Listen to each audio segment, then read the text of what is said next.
today. From Mercedes-Benz Stadium in Atlanta, Georgia, it's the game of the NFL on EA Sports.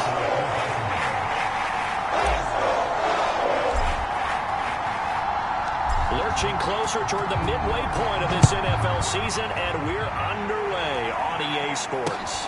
Here's Harris to return it. And he's only going to make it to the 13-yard line and no further. So a long field ahead for the Falcon offense as they head out. And trotting out there, their tall quarterbacks standing at 6'5". Would you say that last week's performance by him, workmanlike in terms of numbers? One touchdown, one pick, but obviously a loss. Yeah, that's the bottom line for him. All he cares about is how do we find a way to win the game.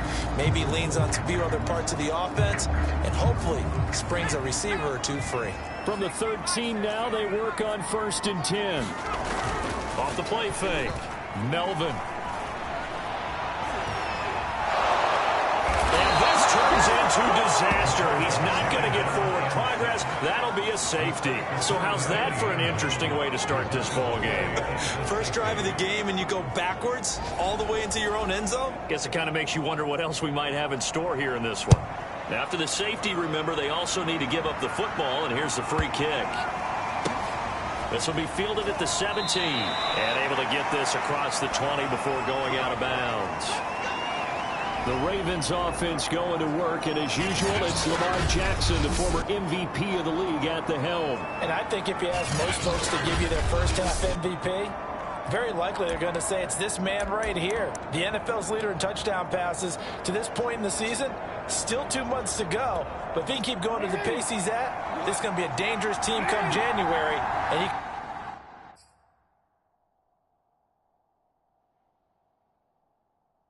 could very well walk away with the MVP. Jackson on 1st down. That's complete. It's Rashad Bateman. There he goes, left side. And all the way in for a Ravens touchdown. Rashad Bateman. 78 yards. And the Ravens are able to show off their quick strike ability. And nothing too crazy there. A quick slant, and then he just had a seam. He found a seam. And when you hit it on the run like that, and I mean the pass right to the receiver who's already in motion and moving, sometimes he just takes it and runs away from everyone else. And he ran it into the end zone. And the defense, they've got to adjust there quickly. That's tough on them. That's really tough because everything was executed well. Ball was out of his hands quickly, into the hands of the receiver, and then he was gone. Tucker able to connect on the extra point, and that makes this a 9-point game.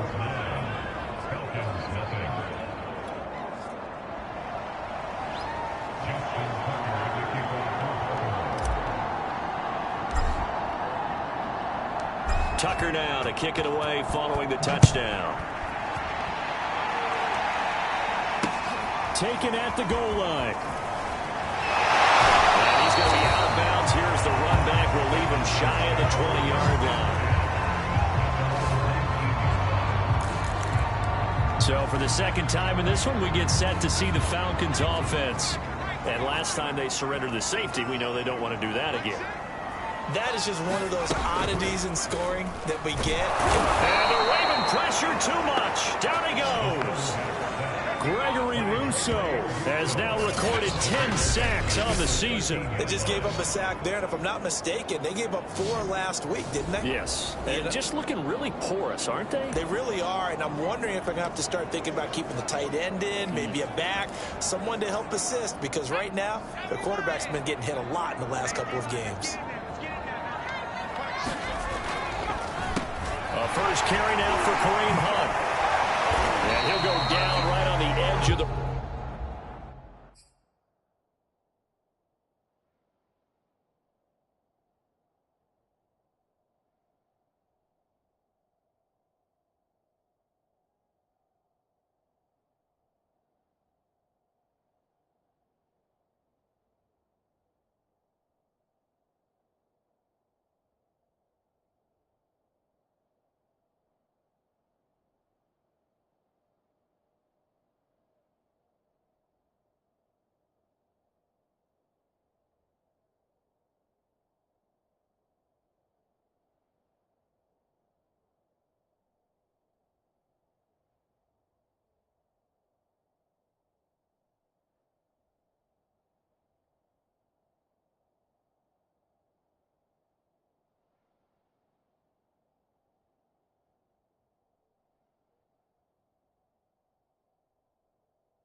showing a pickup of about 7 or 8. Well, this defense for the Ravens, they were excellent a week ago in the win over Pittsburgh. And that's not the half of it. They forced 7 turnovers in that game, and I know we always talk about turnovers coming in bunches once you force the first one, but 7? That seems almost impossible, but we watched it happen. To throw on 3rd down. Melvin. And he goes down. The Ravens able to get to him. Looks like a 9-yard loss. And it also brings up 4th. He's NFL sack leader coming into the game, and now that's 2 more that he's added to his total. He wants some separation from spot 1 and 2 in that sack category. On 4th down on is Corey Bojorquez to punt. Back to return it, Christian McCaffrey. And just a single punt for him in the loss last week as he sends this one away. He'll take it at the 42. A good kick that time, but also a pretty good 15-yard return. And the Ravens set up well to begin their drive as it'll begin in enemy territory already. Baltimore set to take over here for their 2nd possession of the game. And following that long touchdown pass, a 1-play drive last time, see if the defense, you know they're ready. They don't want that to happen again. And you would have thought they would have been ready the last time. That's what you work on all the time. Make sure that no one gets behind you. That's the cardinal sin of defense, not giving up the long pass. They did. Let's see how they adjust.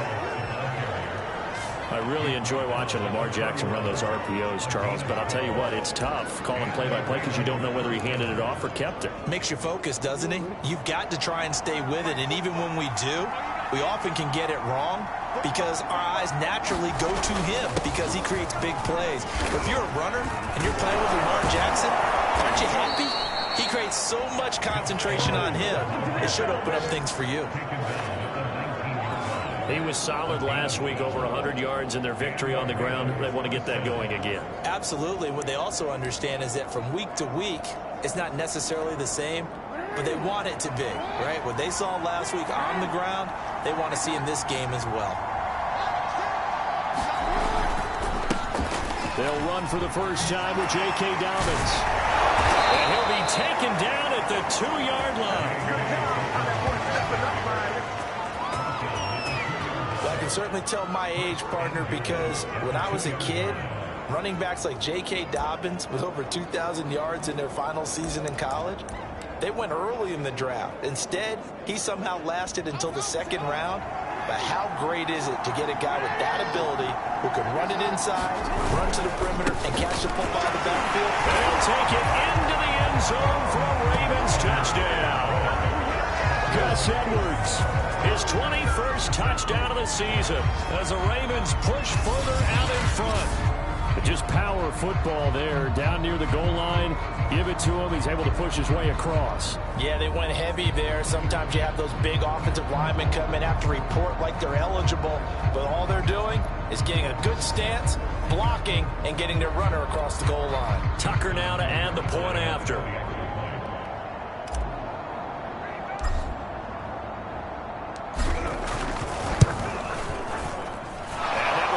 A 16-point lead.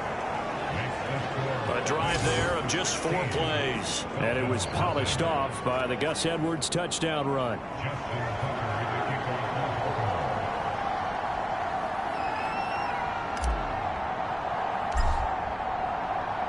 Tucker now to kick it away following the touchdown.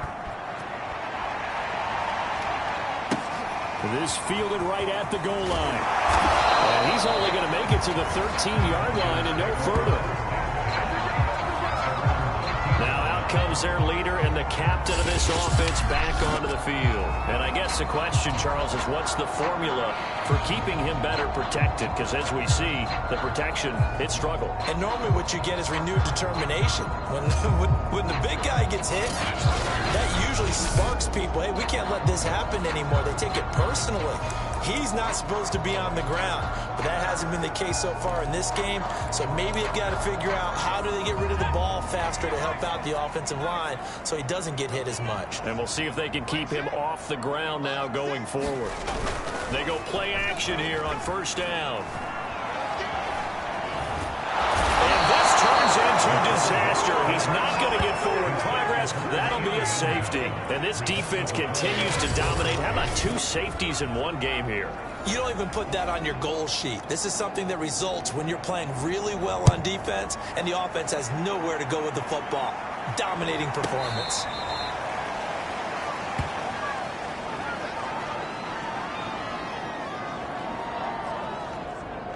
Gus Edwards heading back onto the field. And you see his numbers from a week ago. He was up over 100 yards then, and he's already hit pay dirt here once in this one. We always talk about quarterbacks and receivers getting into rhythm, right? Really feeling good, finding each other downfield. I think running backs operate the same way. They can hit a good rhythm and a good stride, and he's carrying it over from last week. And they work this well upfield across the 45. 41 yards rushing for him now in his first 2 carries of the ball game. That's a nice run right there, able to get to the outside. And so many times defenses say, okay, we got you hemmed in. But if you're running the football, at least you know where everyone is coming from. You don't have to worry about the backside at all. That allows you to run with a little bit more confidence as you traverse down the field. And he's got some space here. And he is into the end zone for a Baltimore touchdown. J.K. Dobbins with touchdown number 23 here on the year. And the Ravens are able to strike quickly to add on to their lead. Now, first quarter, and this lead is already getting into dangerous territory. They better be careful on the other sideline. Yeah, it feels a little bit more like a basketball game where one team is pressing and that team can't get the ball over half court. I mean, it's stealing it and scoring it, layups, the whole deal. That's what it feels like right now. Tucker with the extra point, and the route is on here in this first half.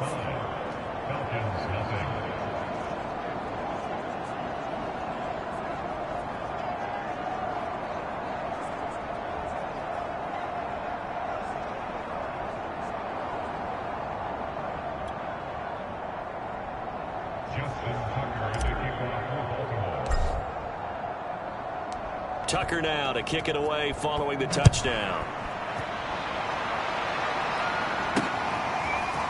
Here comes Harris out of the end zone. And in hindsight, probably should have taken a knee as he only gets this out to the 16-yard line. Now the Falcons offense, they get ready to head back out here. And the last time they had the football, they surrendered 2 points on the safety. They don't want to do that one again. No, not at all. It's almost like a bases clearing double, isn't it? Give up a couple of runs. Sure.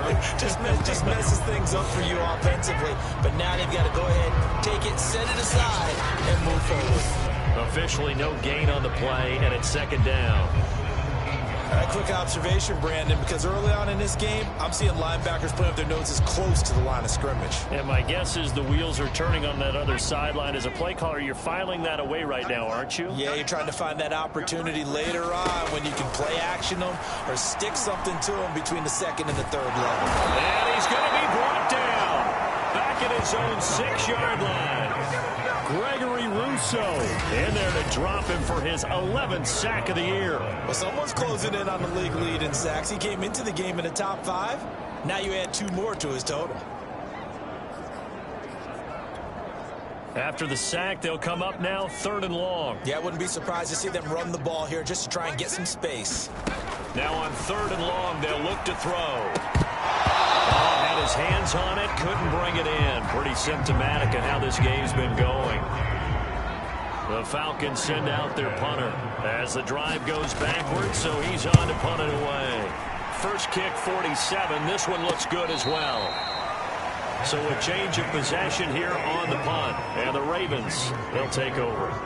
The football back over to Baltimore and J.K. Dobbins. So officially now a 1,000-yard campaign for him, but I don't think he's going to take his foot off the gas pedal. Yeah, it's one of those thoughts, though, that creeps into your mind because there is a little mini celebration over on the sidelines. Everybody, hey, job well done, over 1,000 already.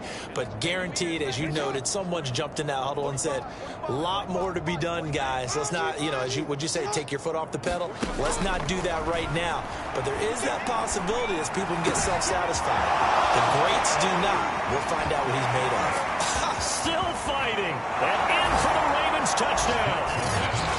Kyle Pitts with a lucky number 13 touchdowns now on the year. And the Ravens continue to pour it on.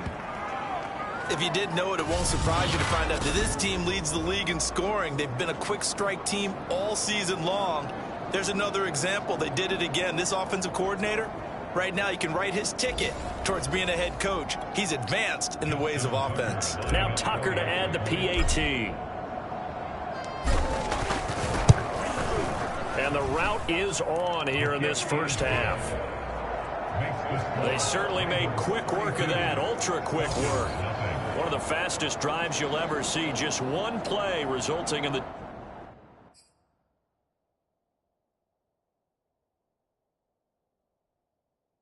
touchdown.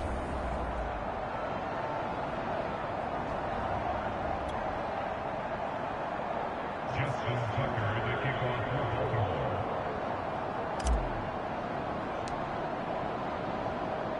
Tucker now to kick it away following the touchdown. Here's Harris to return it. And they'll be backed up a bit to start as he's out of bounds at the 16. The Falcons offense set to go. They've shown precious little here offensively thus far as they try again with a first down now.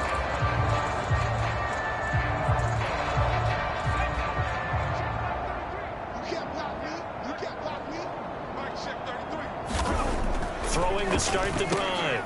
Melvin, and finding the tight end Hooper. A gain of 6 there on first. Not a big window to throw. Coverage wasn't too bad there. Yeah, they had him under wraps pretty well, but somehow able to muscle his way open and catch the ball.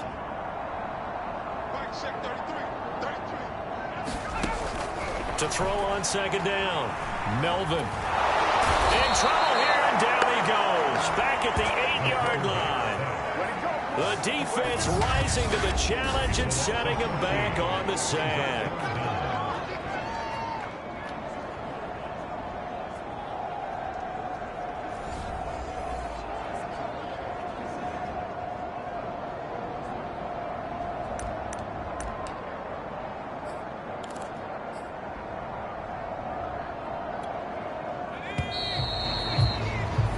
We are in for a good one as we're through one on EA Sports.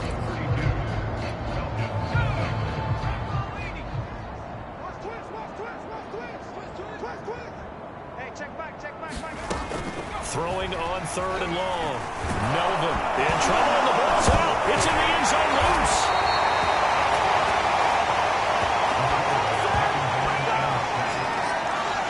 Dangerous spot for them to cough it up. Lucky to have recovered because had the defense gotten it, they were already within a shadow of the goalpost. And you're yelling at your own defense. Sudden change, sudden change.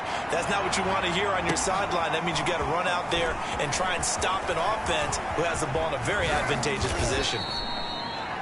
Good blocking there and nearly sprung him. As it is, it'll go as a 19-yard return. And this offense, they're going to have excellent field position. They take over with a 1st and 10 on the short side of the field. The football back over to Baltimore and J.K. Dobbins. You start prorating these rushing numbers and looking ahead, he could be on pace for a 2,000-yard season. I don't want to jinx him, but what a year to this point. But you just did. Sorry? That's okay. No, he can overcome that. I'm not apologizing to you. No. Okay? I like your attitude. But you're right. What's got to happen for it to actually occur? Offensive line has continued blocking the way they've been blocking. He has to stay healthy. But also, it's not just the idea that he's going to run the football, but you got to run it against numbers that dictate you throwing the football. Sometimes when you have 6 to block and you only have 5 guys, you've got to block them anyway, and he has to make someone miss as well the rest of the year. On 2nd and 1, Jackson. That's into the hands of Pitts, the tight end. And they will eventually get him down, but he's inside the 5 all the way to the 3. A big play that time on the catch and run. You have to ask the question, where was the help? Because it's a little surprising to me that he'd find that much room to run this close to the end zone. He doesn't quite get there, but he sets his guys up with a 1st and goal. Edwards. Able to get a couple here, but won't get across the plane as they stop him right around the 1. Well, Brandon, we always know that once you score one touchdown, you're without a doubt. And so far today, he's got one, but was denied as he tried to get the second one. And they'll try to pound it in with Ricard. And he will take it in for a Ravens touchdown. Patrick Ricard, his 4th touchdown on the year. And the Ravens are able to widen their lead here in this first half. Tucker able to connect on the extra point, and that will extend this big lead. Just a 4-play drive that time, and it ends with a 1-yard touchdown run.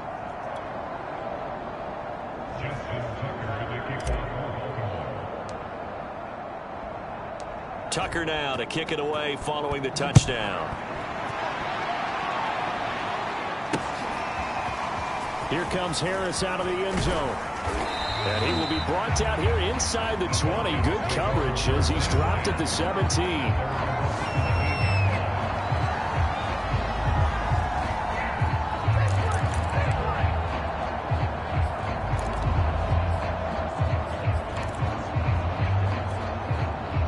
About set to begin their next drive, the Falcons offense at the line.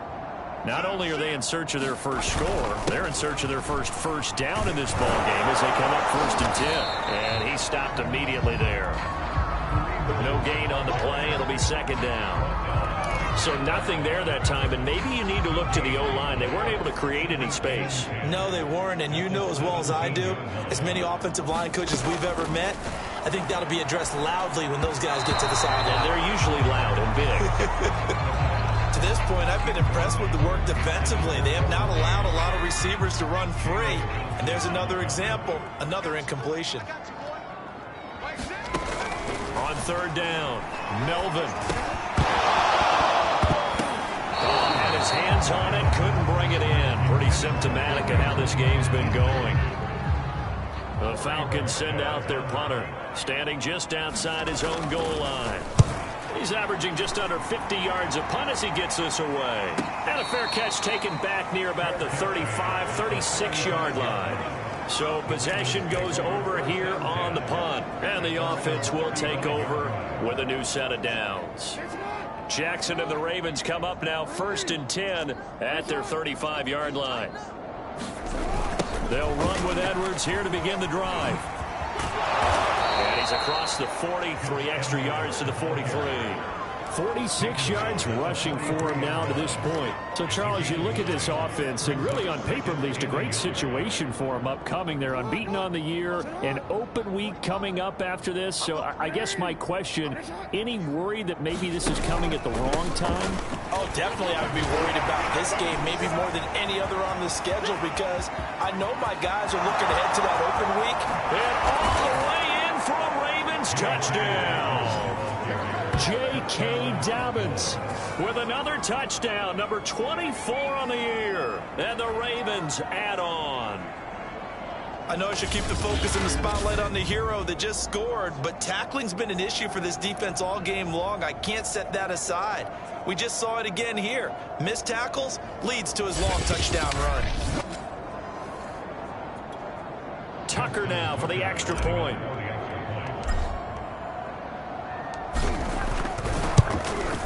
And the route is on here in this first half. So 2 plays on that scoring drive. That's how they drew it up. And the long run into the end zone, and what a run it was.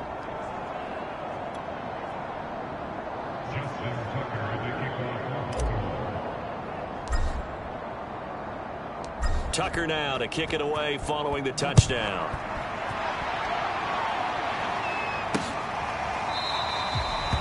No return there for Harris, and the drive will begin at the 25. Kareem Hunt and the rest of the offense making their way back out there. And for him, it's been pretty limited involvement. Down on the scoreboard, maybe time to turn to this guy. And you know me well. Winning games to me means starting with the running game and continuing to push. And the Raven pressure too much. Down he goes. Justin Madubuike, racking up sack number 12 for him on the year. And they're picking up right where they left off with the shutout that they pitched last week. A huge part of that, this pass rush. They know how to get after people. Offensively, good luck finding some answers right now. They come up on 2nd and long, and the pass protection just has not been there this afternoon. Back to throw. Melvin. He'll get this one underneath to Hunt. And able to use his stiff arm for a little bit of leverage before he's taken down. A pretty good gain.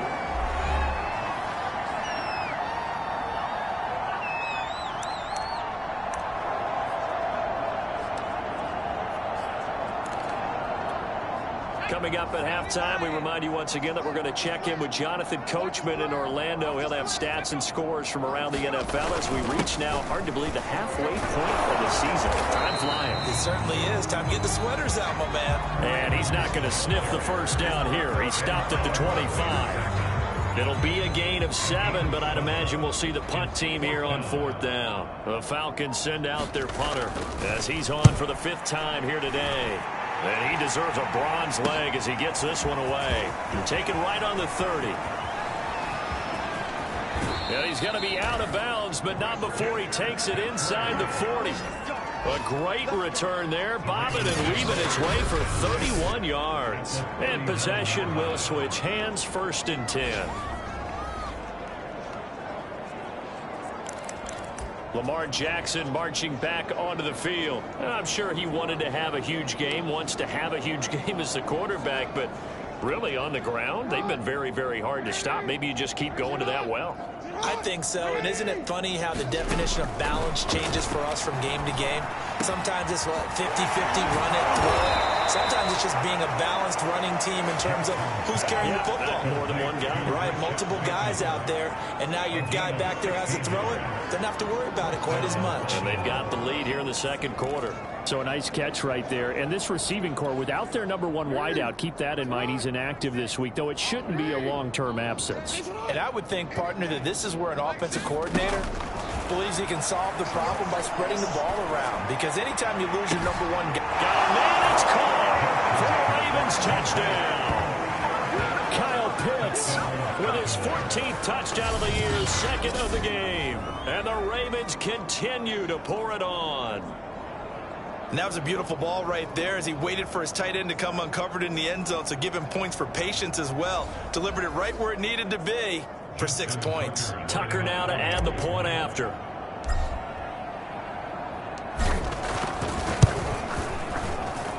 And the route is on here in this 1st half. Pretty clean and simple there. Just 2 plays. The long pass resulting in the touchdown on play number 2.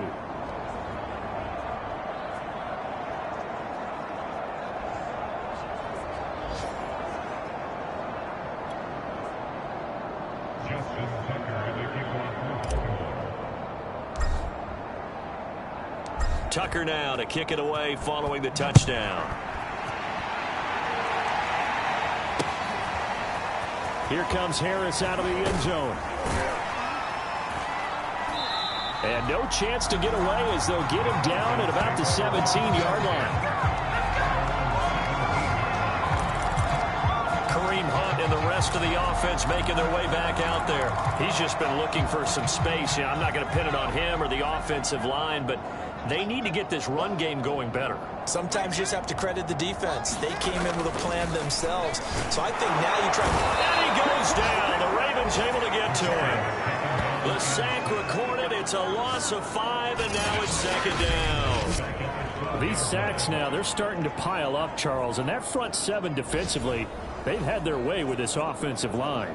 And I think at this stage, we have to start thinking about different play calls. We've got to start helping this quarterback out because the entire game he's been under siege. I don't care what the down and distance. They've got to get the ball off his hands a lot quicker.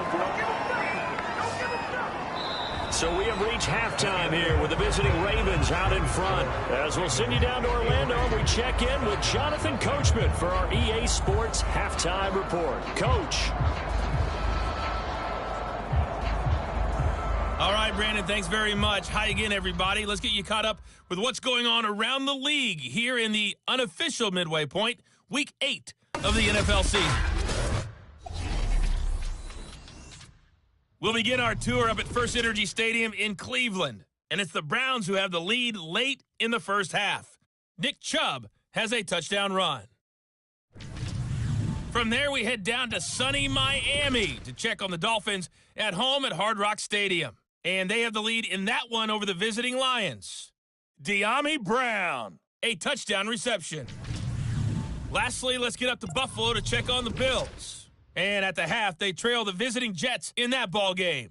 Elijah Moore, a touchdown catch in that first half.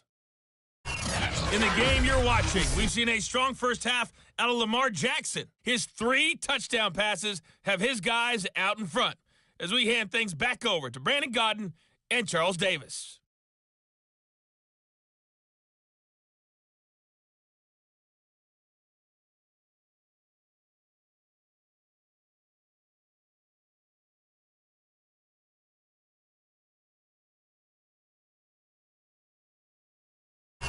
All right, Coach, thank you very much as we welcome you back for quarter number 3.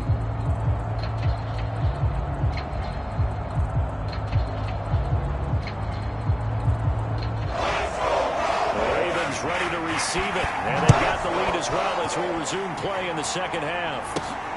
This taken in at the goal line. And he's up across the 25 and down at the 28.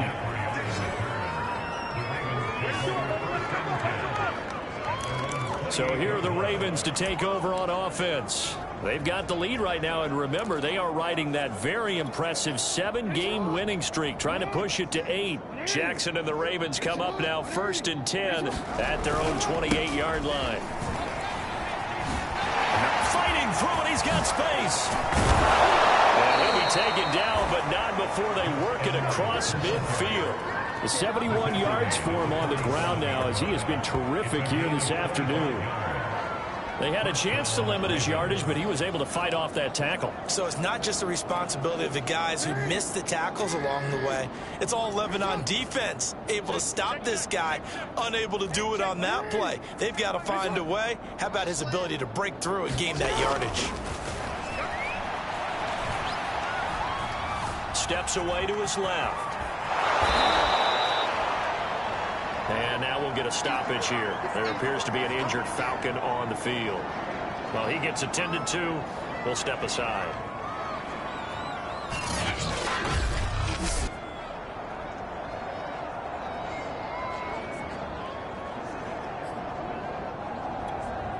Real quick.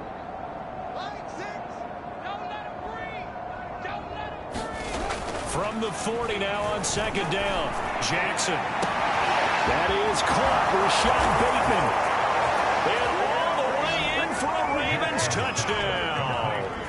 Rashad Bateman with touchdown number 2 in the game and now 11 on the year. And the Ravens come right out of the locker room and score here in the opening minute of the 3rd quarter.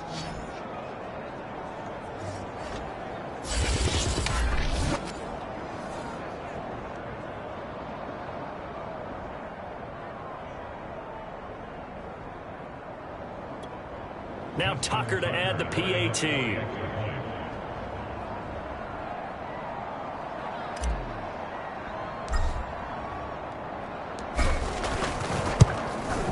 And the lead grows even larger here in the 3rd quarter. So they only needed 3 plays on that drive. And it's capped off with a Ravens touchdown.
Tucker now to kick it away following the touchdown. Here's Harris to return it. And some good special teams coverage as they bring him down just outside of the 15. Now whistles, and we've got a man down. A man down here following the kickoff. While the trainers take a look, we'll step aside.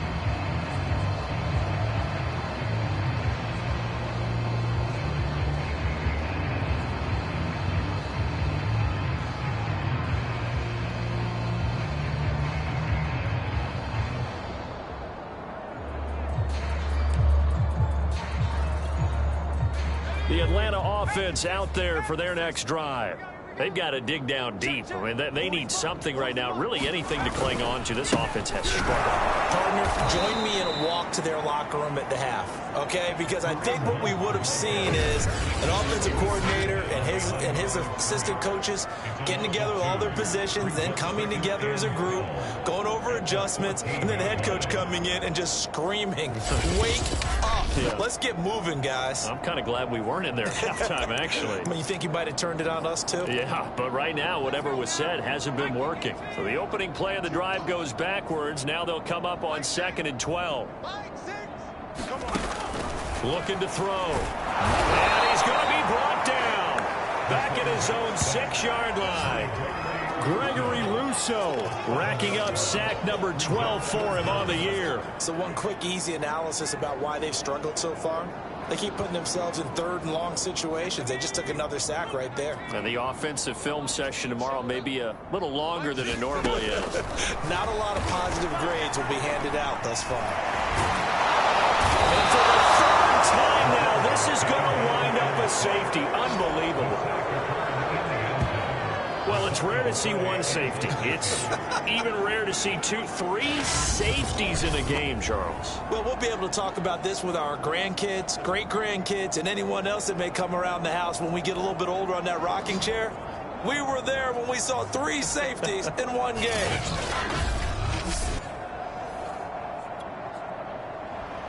So after that safety, now a free kick situation forthcoming as they punt it away from the 20. And a fair catch signaled for and taken just outside the 20-yard line.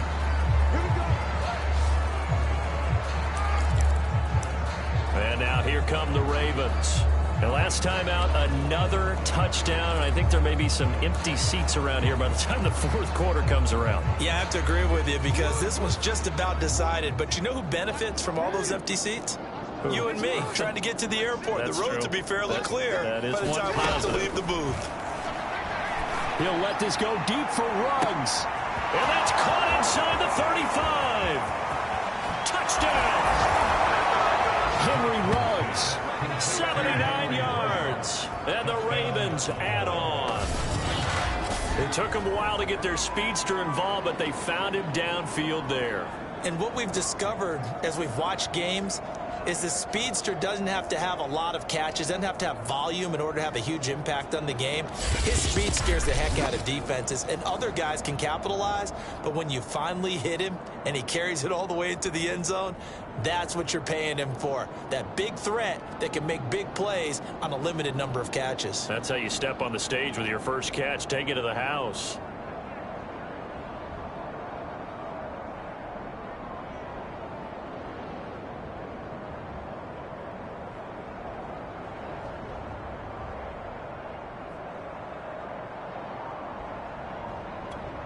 Tucker now for the extra point.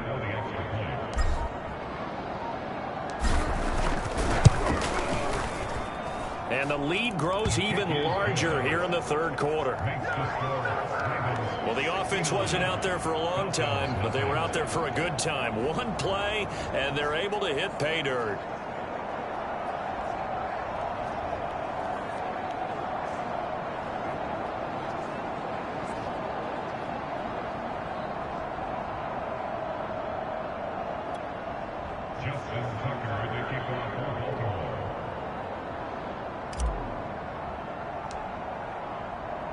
Tucker now to kick it away following the touchdown. Here comes Harris up. Oh, deep in his own territory. He coughs up the football. And it's picked up by the Ravens. Oftentimes when we talk about piling on in any subject, it's a negative. In this case, for this team, it's a real positive. Just scored. Now they go down, knock the ball free, get it back. They got a chance to really increase their lead and put themselves in the driver's seat. On the other side, a little insult added to the injury. They're in a bad spot.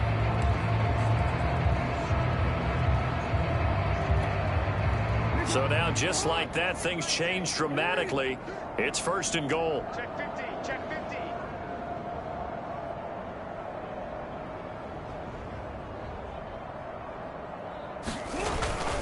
They'll run here with Edwards. Down at the 2. Broke through first contact, but ultimately stopped shy of the goal line. 79 yards on the ground for him so far. He wanted that end zone. Powerful running, but he couldn't quite get there. And that's going to really make him upset. And right now, there's no way he's letting a coach take him out of the game. He's going to want the ball again, so he actually does get into the end zone, hopefully on his next carry. Once more, Edwards. And he'll take it into the end zone for a Ravens touchdown. Gus Edwards. Touchdown number 22 on the season. And the Ravens get another third-quarter touchdown to add on to that lead. And he certainly played a pivotal role with those 2 TDs and why they're up on the scoreboard right now. Well, someone's all about winning, aren't they? Because he's not worried about the number. Sure, it's great to have 2 touchdowns. The bottom line is what he's doing is contributing to their lead. He wants to continue to do so. Tucker with the extra point, and the lead will swell by 1 more.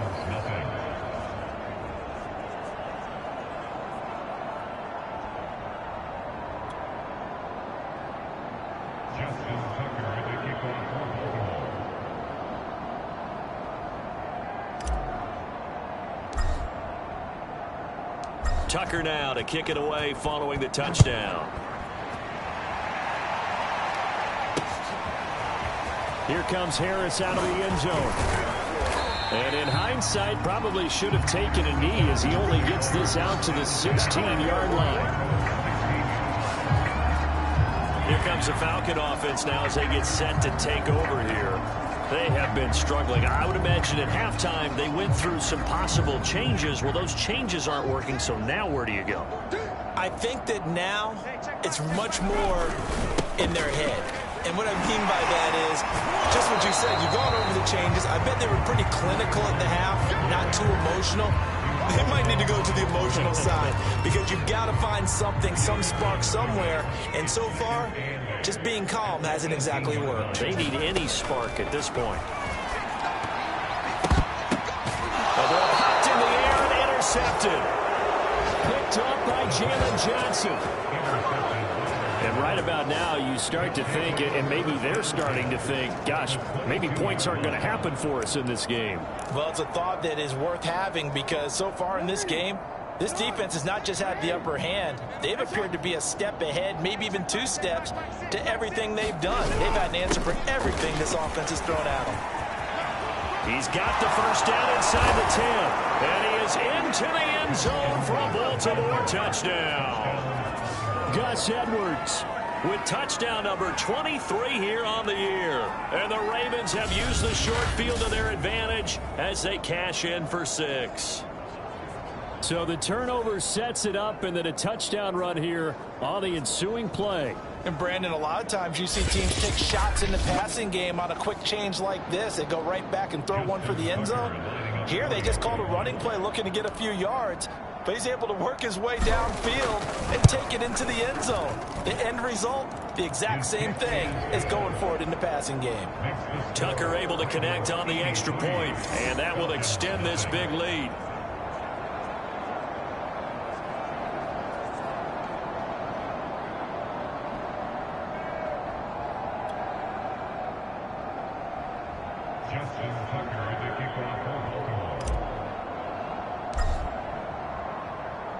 Tucker now to kick it away following the touchdown. Here's Harris to return it. Oh, deep in his own territory. He coughs up the football. And it's picked up by the Ravens. And this is going to be brought back for a Baltimore touchdown. And that's got to be so disappointing for a defense. You force the fumble, think you got a chance at a turnover, and instead, not only do you give up the football, you also give up a touchdown as well. Yeah, you just think to yourself, you've done all the hard work, right? You forced the fumble, but when they didn't come up with it, I think they relaxed a little bit or maybe lost their focus as well, and it ended up turning out to be a touchdown against them. Tucker with the extra point, and the lead will swell by one more. So not only the cough up, but then the pickup on the other side, the scoop, and the score the other way, the fumble return for a touchdown.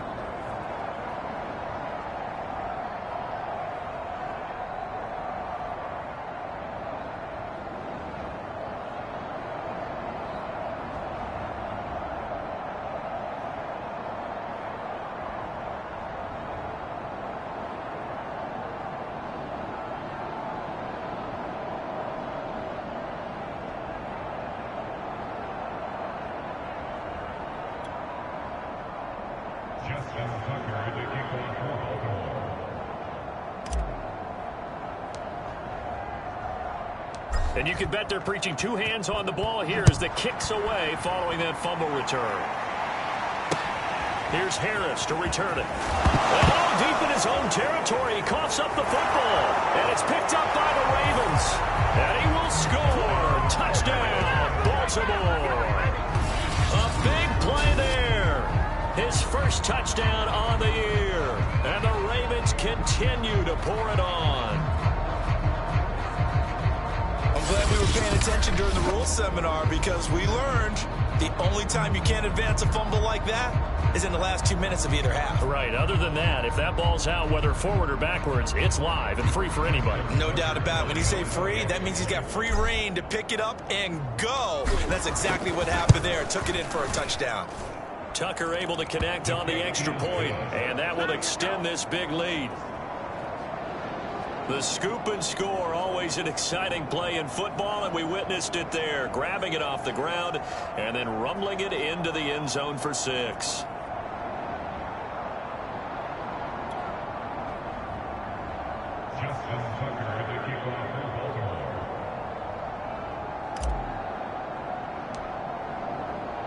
So here's the kickoff now as he'll get it again following that fumble return for a score.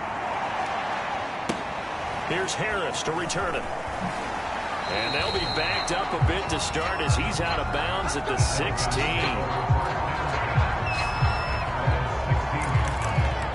And here now come the Falcons.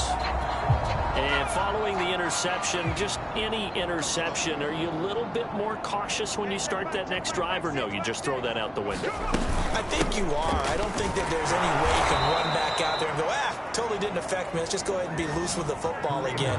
You're going to take care of it, but you have to be careful about being too cautious because now you can't run any offense at all. Still want to attack. We'll see how they attack them here. This defense is just flat getting after it. They have not given up much of anything in the run game.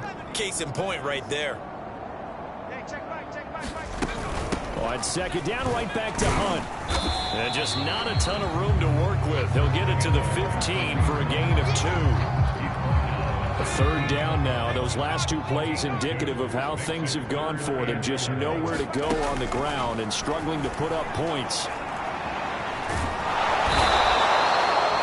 Tyus Bowser able to record his 5th sack of the season. It's been a tough one all game long for this offensive line. They're already down big, and now you know they're just going to come after the quarterback in a big way, don't you? Yeah, they just can't get out of their own way right now. It's created an avalanche, and an avalanche is coming right on top of them. On 4th down, the punt team is on as this is sent away. And taken at the 46.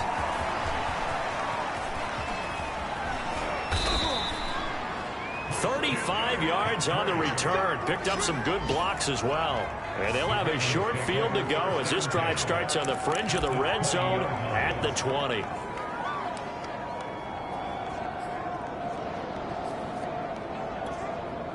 So 1st and 10, and if they score on this drive, might have to start digging in our second half blowout material.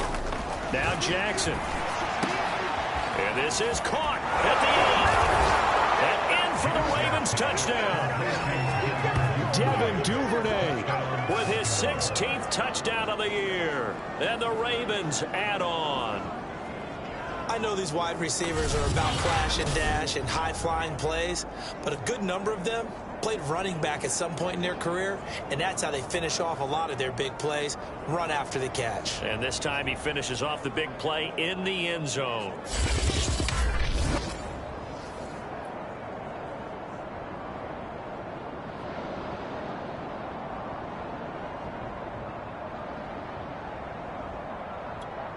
Tucker now to add the point after.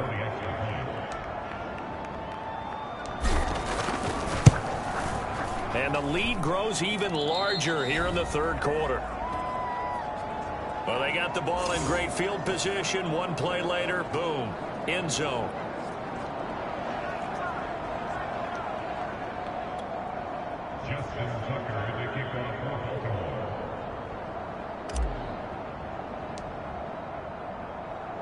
Tucker now to kick it away following the touchdown. Here's Harris to return it. And he had no room to run as he's tackled down inside the 20. Here comes the Atlanta offense now ready to take over here.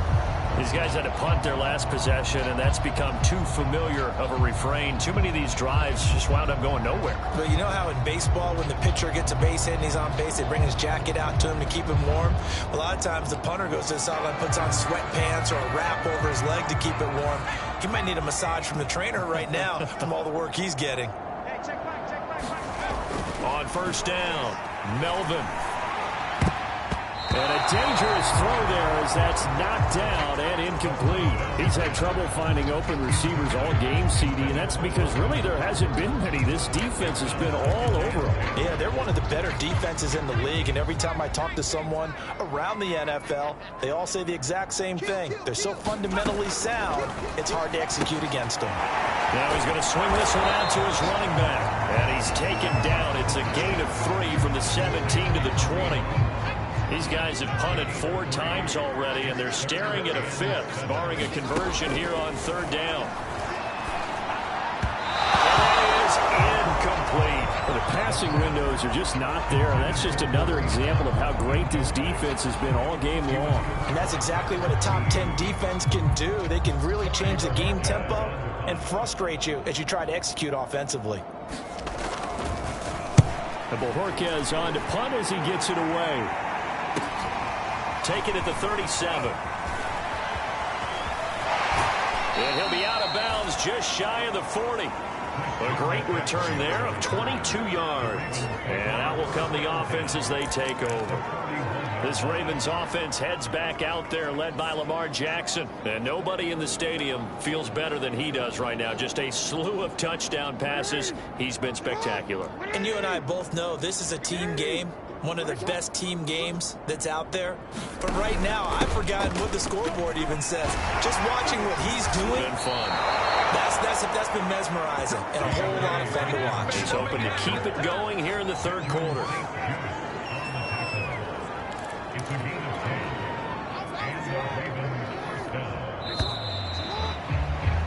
And as they come to the line, they will not be able to get off another play as time has run out on this third quarter.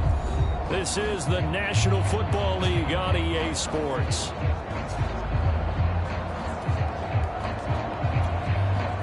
Line of scrimmage, the 31 now on 1st and 10.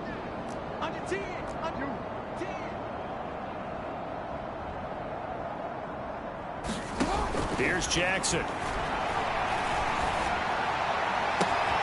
That's complete to his receiver, Bateman. And they can't bring him down. Touchdown! Rashad Bateman. 31 yards. And the Ravens add on to their lead, and it's looking like that win streak is going to extend another week. So another score there, and often you talk about the 3 phases of the game. Defense, offense, special teams. It's been a clean sweep in this one, hasn't it? It certainly has. They've been pretty dominant throughout this game. And privately, the head coach will add a 4th phase. That's the coaching. And he'll tell the ownership that as he tries to negotiate a new contract off of this win. They are looking strong here in the 4th quarter. Tucker with the extra point. And the lead will swell by one more. Those are the kind of drives they like on offense, from the coordinator to the quarterback, the line, everybody. One-play drive and into the end zone for 6.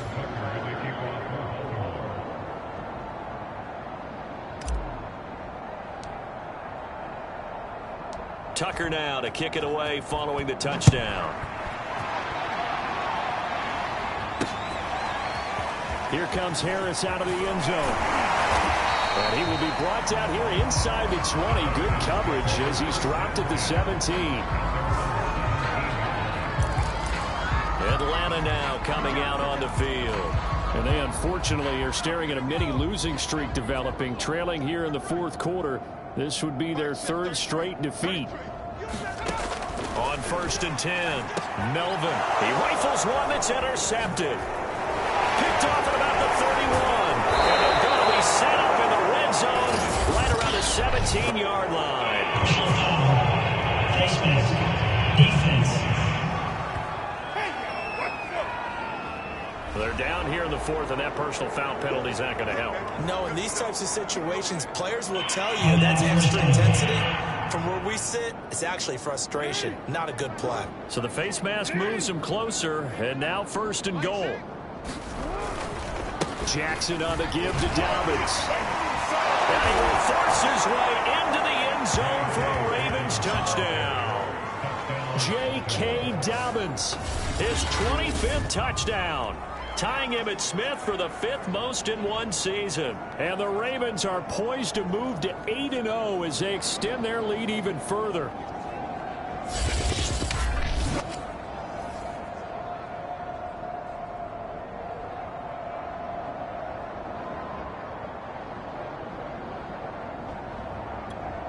Now Tucker to add the PAT.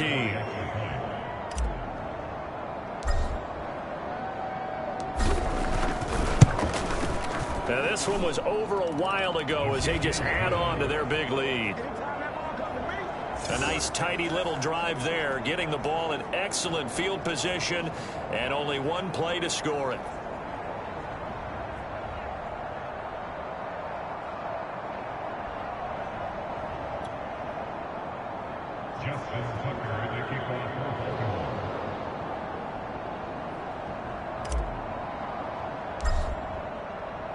Tucker now to kick it away following the touchdown.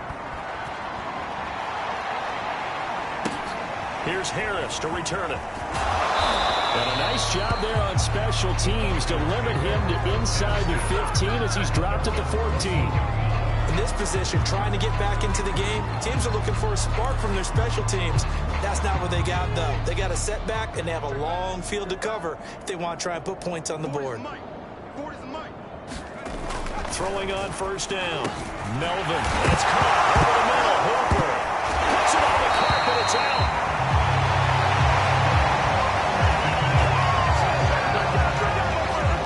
So it goes as a fumble, but the key thing, not a fumble loss. Yeah, that stat's big, isn't it? I mean, I remember watching teams play.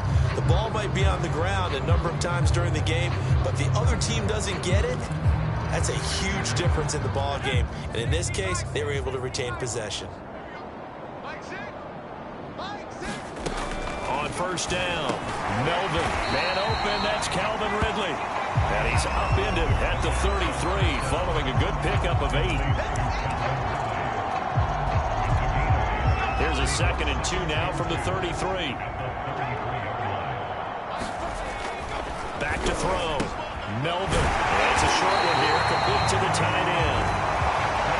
That was a route run, not just with dexterity, but with intelligence. Found the hole in the zone, made sure the quarterback saw it, and was able to make the sure catch and flip the down marker back to 1.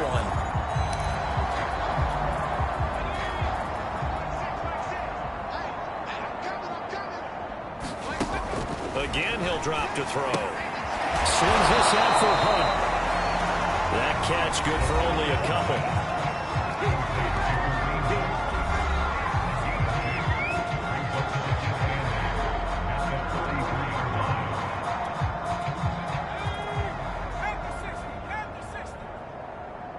You got nothing.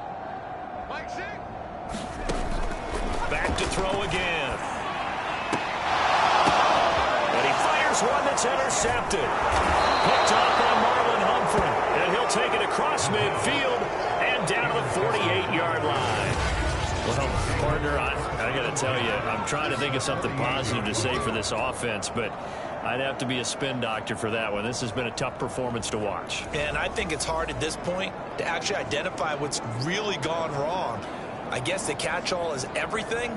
Doesn't sound like real sharp analysis, but I don't have much else for you. And the scoreboard just lopsided, and it's been ugly from the get-go.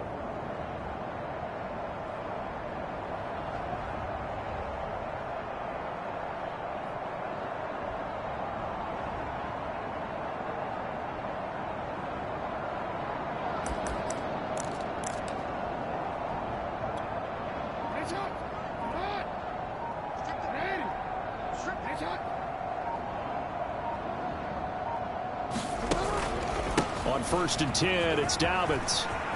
And he's got room. He juked him. And he'll take it into the end zone for a Ravens touchdown. J.K. Dobbins, his 26th touchdown, drawing even with Marshall Faulk for the 4th most in a single season. And the Ravens turn that interception into a touchdown.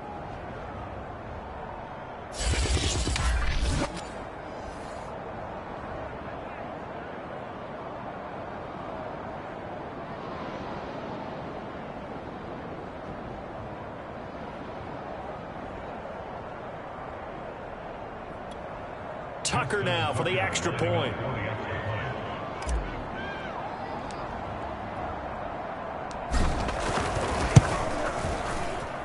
Now this one was over a while ago as they just add on to their big lead. So they hit pay dirt on just one play. The long run, the scamper, and a very nice scamper into the end zone for the touchdown. Tucker now to kick it away following the touchdown. Here comes Harris out of the end zone. And he's going to be out of bounds. Here's the run back. We'll leave him shy of the 20-yard line. Atlanta regains possession of the football. And let's face it, this drive is not going to have any bearing on this game, but it's kind of important for one reason, isn't it? It certainly is. You got to get points. And, okay, all right, I'm being facetious here. But you get points, you feel a little bit better about yourself as you move on to the next one.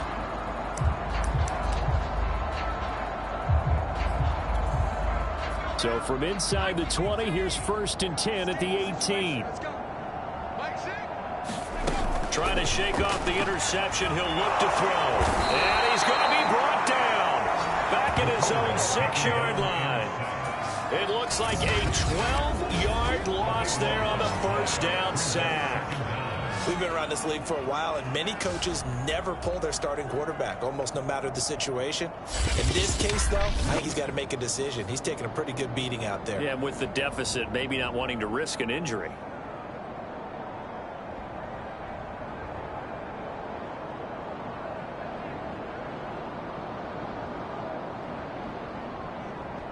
A lot of ground to cover. 2nd and 22. Looking to throw. Melvin. And he's going to be intercepted a 3rd time.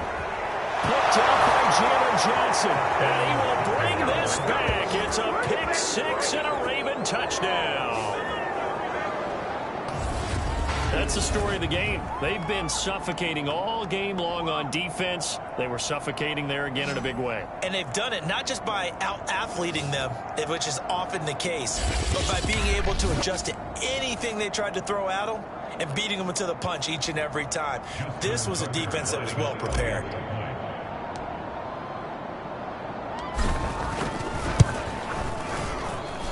Tucker able to connect on the extra point, and that will extend this big lead.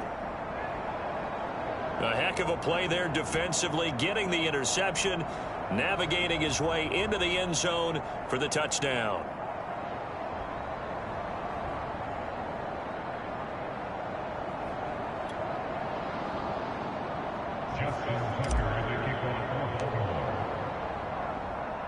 So they throw the pick six. They'll get another shot at it now as this one's in the air. Taken at the goal line.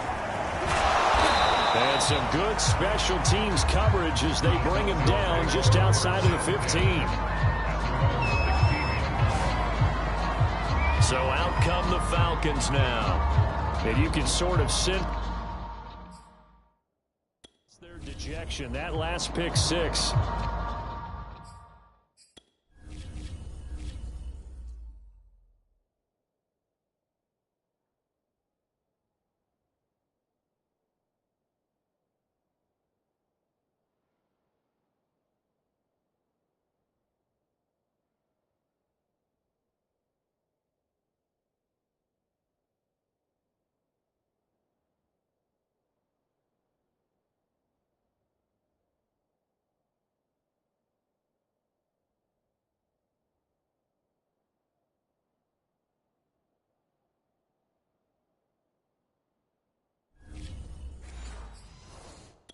Put the icing on the cake, so to speak, in what has been a rough go for them.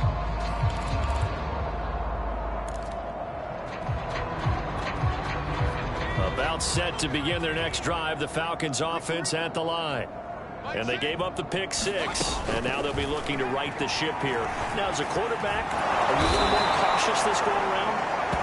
You should be, just because after what you gave up. But you can't be so cautious as to just really take things in, and now you're not going to play loose enough to give your team a chance to score. But you still have to be careful because those defensive guys, I know the reputation defense guys can't catch. All evidence to the contrary on that last possession, though. So after the sack, a scenario you certainly don't work on too often. 2nd and 24. They'll run with Hunt. And he'll find a little space. He gets us up near the 10.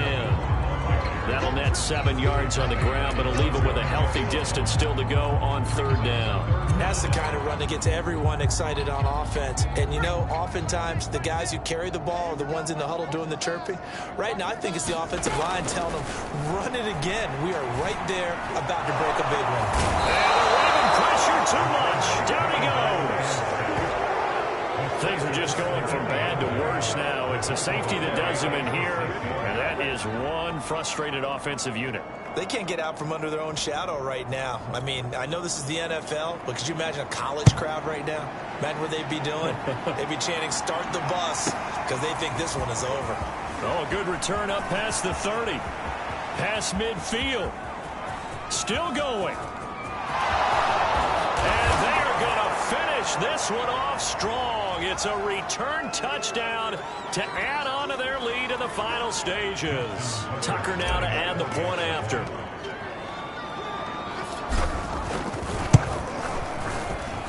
And this one was over a while ago as they just add on to their big lead. And what a job there by all 11 on the kick return. The blocking excellent, the return excellent. The result, 6 points.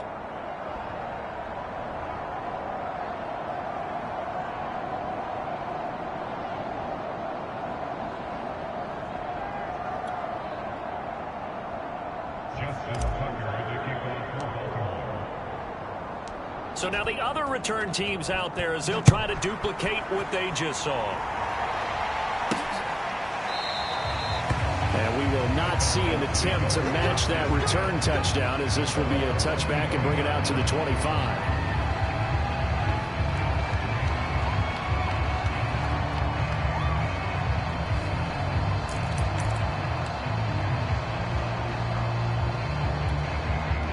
The Atlanta offense out there for their next drive. Let's just be frank. They're playing for pride at this point. That's all that's left, because victory, not a chance now. And I can't wait to see how they actually go about doing it, because there are a lot of people watching the body language of the guys on the field now, and if they call plays they want executed, they need to do that and do it really well. Otherwise, there could be repercussions. We'll see how they handle the waning moments of this one. Nowhere to go here. He lost the football, and it's picked up by the Ravens. And that might just cement it. A return for a late touchdown. Let's give him a shot. Second time he's lost a fumble. This one hurts more. It's returned for 6. He's been under a lot of duress, hasn't he? pressured, hurried, harassed the whole game. Well, the offensive line not giving him a lot of help. Not a lot of help, but the bottom line, he's got to take care of the football. Tucker with the extra point, and the lead will swell by one more. So not only the cough up, but then the pickup on the other side, the scoop, and the score the other way, the fumble return for a touchdown.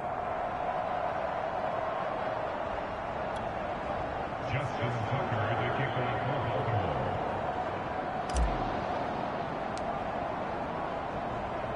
And you can bet they're preaching two hands on the ball here as the kick's away following that fumble return. This fielded right at the goal line. Oh, deep in his home territory, he coughs up the football. And it's picked up by the Ravens. And that should just about do it. They return it to the end zone, sealing it with a defensive touchdown. And for them, this train, it just keeps rolling, doesn't it? Well on their way to yet another victory. Yeah, it's almost a runaway, isn't it? And you just wonder how anyone could stop this. They got full momentum going, full confidence going. But it's not just their own confidence that's leading them. It's the lack of confidence against their opponents now, because they see them coming and think, we've got no shot to beat this team. Tucker able to connect on the extra point, and that will extend this big lead. The scoop and score, always an exciting play in football, and we witnessed it there, grabbing it off the ground and then rumbling it into the end zone for 6.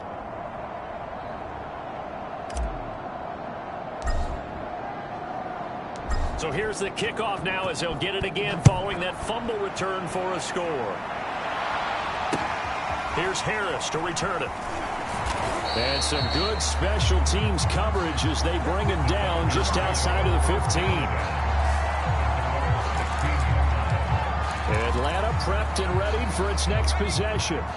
And they weren't on the sidelines for long, but I'll tell you what, I'm glad you and I weren't down there. We could hear them, the coaches from all the way up here. They were adamant, you've got to hold on to the football or else we have no hope. Yeah, it's easy for me to laugh sitting up here, but you're exactly right. We were down there. That message would have been received a whole different way. Because turnovers, they've been a big problem for them. Got to take care of the football. Got to hold on to it. Looking to throw on second down. Melvin toward the center of the field, but it's incomplete. At this point in the game, they've got to continue to try anything they can. They're still working at it, even though this one feels like a lost cause. On 3rd and 2, Melvin. And his pass is intercepted for the 4th time today. Picked up by Jalen Johnson. And he will bring this back. It's a pick 6 and a Raven touchdown. So this defense doubling its pleasure there. Remember, they had the fumble return for a score earlier in the game, and now this time an interception return for another score. Now Tucker to add the PAT.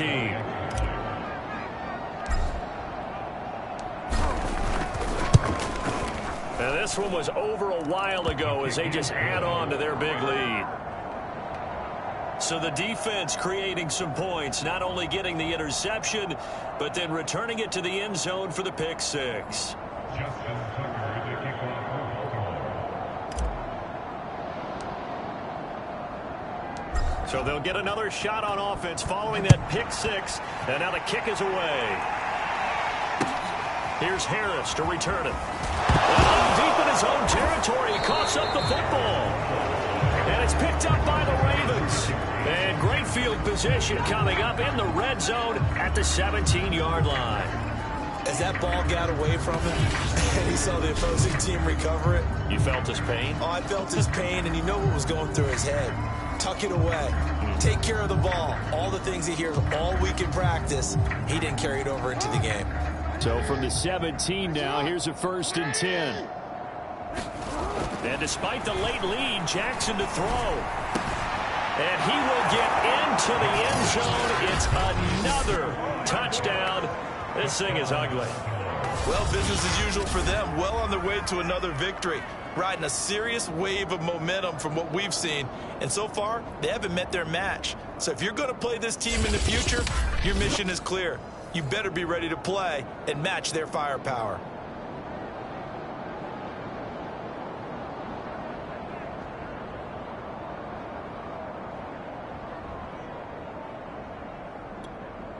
Tucker now for the extra point.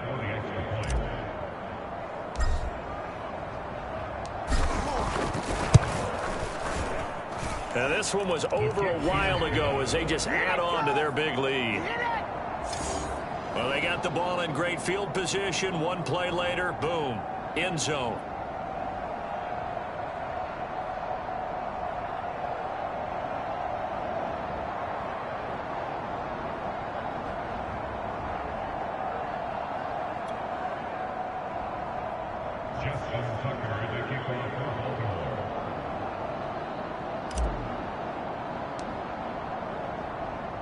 Tucker now to kick it away following the touchdown. Here's Harris to return it. And not a very good return at all as he won't even get this back to the 15. In this position, trying to get back into the game, teams are looking for a spark from their special teams. That's not what they got, though. They got a setback, and they have a long field to cover if they want to try and put points on the board. Here's a 1st and 10 at the 14-yard line. Throwing to start the drive. Melvin. Oh, he dropped it. And that's pretty indicative of the way this one's gone.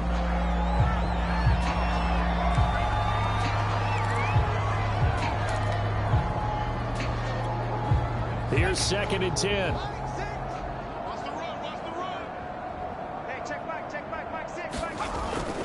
Back to throw. Melvin. It's caught. This is White. They'll get only 3 there, so it leaves them with a 3rd and 7 ahead.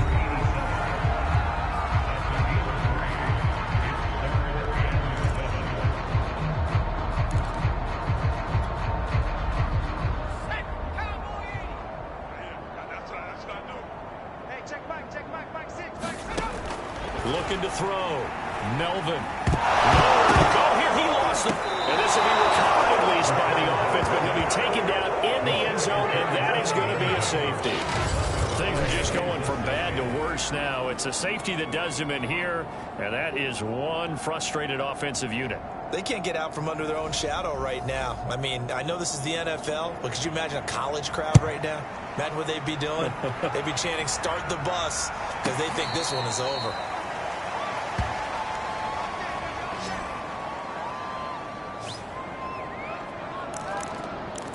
Now the Baltimore offense heading back out onto the field. And right about now, heck, they might be wishing they did not have a bye week coming up next week. It appears they're going to go into that week off in high spirits as they've got this one well in hand. Oh, Jackson's going to throw it. Oh, this is taken in. It's complete. And they're going to score again. Yet another touchdown as they just add to their totals. Well, there's just about a minute left in this game, and they're still taking it into the end zone. And you know they could have taken a knee there, but they decided to play this one all the way out. And I think their philosophy is, we're going to give you everything we've got. If we just go ahead and take a knee now, we're actually showing you disrespect that way, like taking pity on you. They're not about to do that to their opponent.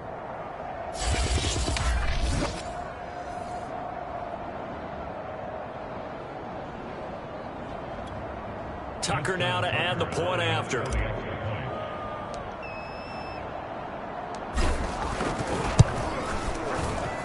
Now this one was over a while ago as they just add on to their big lead. They certainly made quick work of that, ultra quick work. One of the fastest drives you'll ever see, just one play resulting in the touchdown.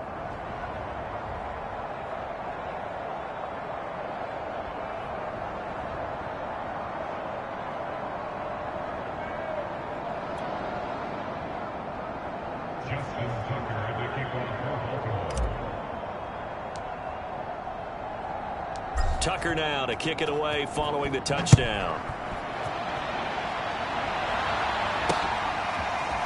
Here comes Harris out of the end zone.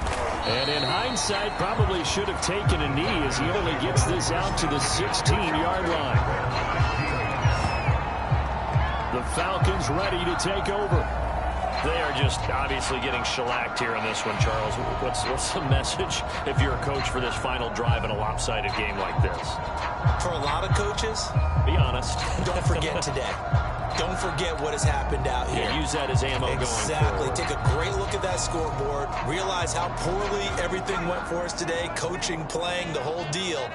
And never forget it, because you're not going to want that feeling. No, you don't want that feeling again. And who knows? You may meet up with this team again. He's going to have to hook up to Gage. They'll contain him to just 4. Second down.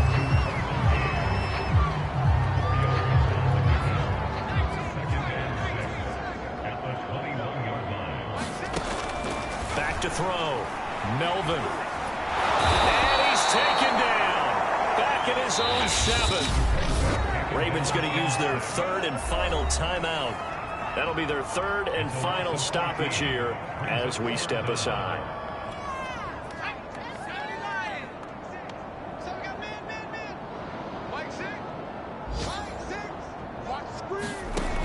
Looking to throw. Melvin has got Hooper on the short connection. They get only 4 that time as that leads us to a 4th down.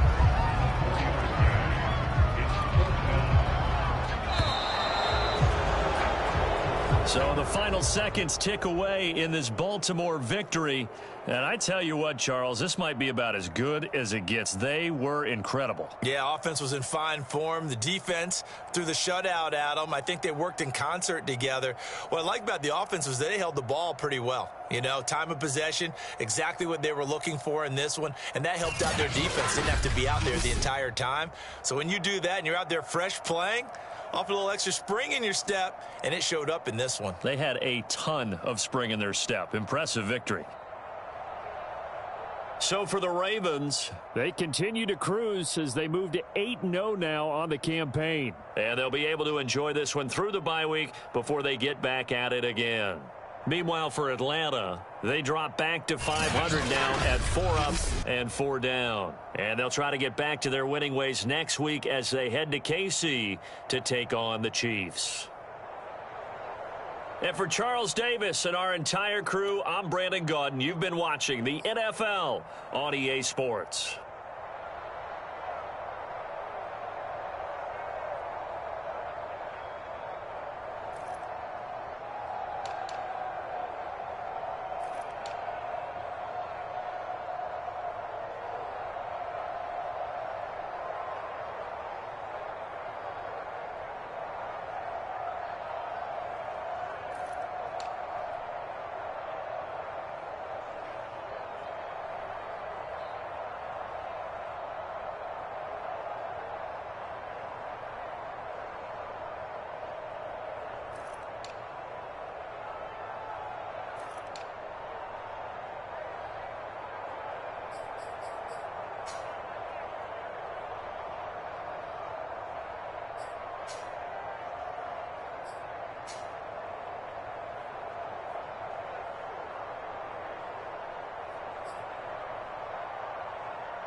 today. It's Madden NFL football. It's Week 10 of the NFL on EA Sports.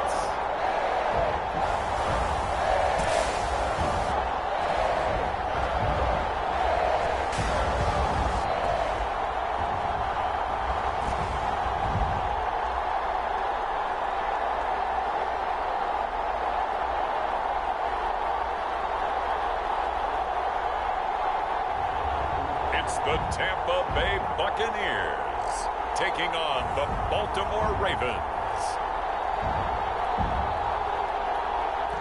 EA Sports coverage of the National Football League is on the air.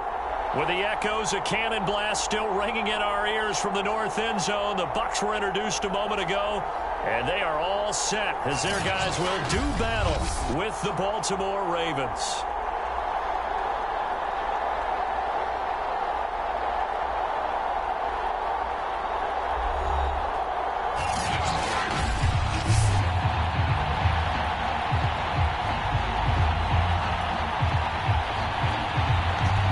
Jason Sanders now to get this one started, and off we go on EA Sports. And this will go as a touchback, and they will begin things at the 25. The number 8, Lamar Jackson, trotting onto the field at quarterback, ready to lead this Ravens offense. And he's certainly putting together an MVP-type season, leading the league in both passing yards and touchdown passes. There have not been too many defenses that have been able to stop him or even slow him down. So he's got his sights set on another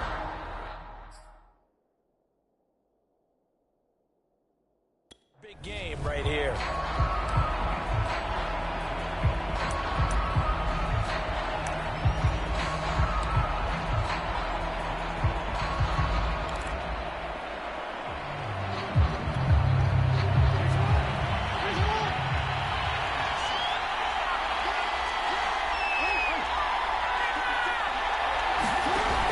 Play action with Jackson. Oh, he's going to take a shot right away. And got his man complete. And all the way in for a Ravens touchdown. Kyle Pitts with his 16th touchdown of the year. And the Ravens have taken the early lead. Wow, first play of the game, CD, 75 yards. These people, they haven't even filed in yet from the tailgate lots. Everyone talks about starting out fast. Everyone talks about getting explosive-type plays. That was absolutely a thunderbolt. And on the defensive side, he spent all week scheming, all week preparing, and it seems like it goes right out the window. Tucker with the extra point, and that makes the score 7-0. One of the shortest drives you'll ever see. One play, 75 yards, 6 points. Tucker now to kick it away following the touchdown.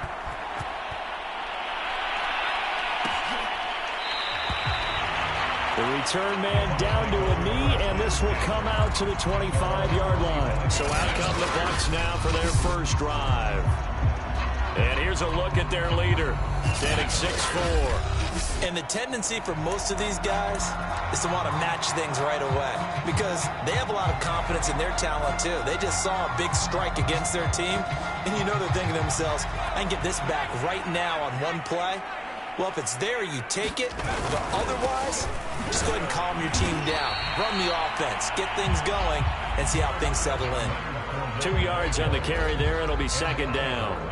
This defense, Charles, really played well in that win a week ago. And no matter what's done throughout a ball game, it always comes back to blocking and tackling. That's the essence of football. But I think it's hard for people to understand just how difficult it is to tackle, especially open field. Very few missed tackles on tape that I saw last game. This team does a nice job of getting their opponents on the ground. Well, they've got man coverage on the outside, and my scouting report on these DBs tells me that they love to take matters in their own hands. They want man coverage, not zone. And there was good coverage there that forced the incompletion. And a big loss here as he's taken down. The defense rising to the challenge and setting him back on the sand. Here comes the Buccaneers punter now. Back to return it, Christian McCaffrey. Only 2 punts for him last week in the loss as he gets this one away. He'll take it a few steps in front of the 50. Oh, good move. Well, that looked for a second like he might take it all the way, but as it stands, it's still a massive return. And this offense is not able to believe their good fortune probably. First and goal at the 2.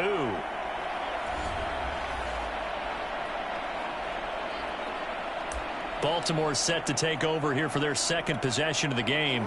And now after the big punt return that got him down here, they'll try to make it pay off. First and goal. They'll look to run with Edwards. And he'll get in. Touchdown, Baltimore. Gus Edwards with another touchdown, number 24 on the year. And the Ravens are able to strike quickly to add on to their lead.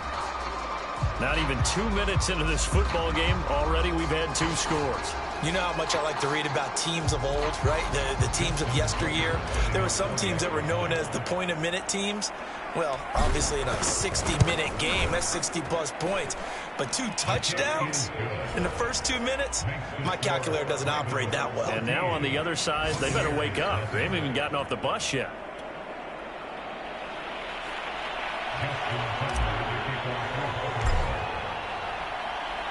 Tucker now to kick it away following the touchdown. From a couple yards deep, he'll bring it out of the end zone. And he's going to be out of bounds on the return. Not a great return. They'll start back around the 17. Tampa Bay, they're getting ready to set up shop here for their second drive. 4-4, their record through 8 games on the season. Would you say that this team has overperformed, underperformed, or are they kind of right where you thought that they would be? Do you mind if I say yes, yes, and yes? Because ultimately to me, 4-4 is about where they should be, because we've seen weeks where they've been really, really good. They've looked terrific. Other weeks where we wondered just how good is this team. They want to be consistent in their play, not consistently inconsistent, which is what they've been thus far. As usual, the hallmark of a good run defense, linebackers making plays near the line of scrimmage. Absolutely nowhere to run there. Officially nothing on that last run. They'll try again, 2nd and 10. A shotgun give to Fournette. And he's taken down. It's a gain of 3 from the 17 to the 20. Just not a whole lot of room to operate there on that carry. No, not at all. They did a really nice job staying in their proper places and not allowing any lanes to open up.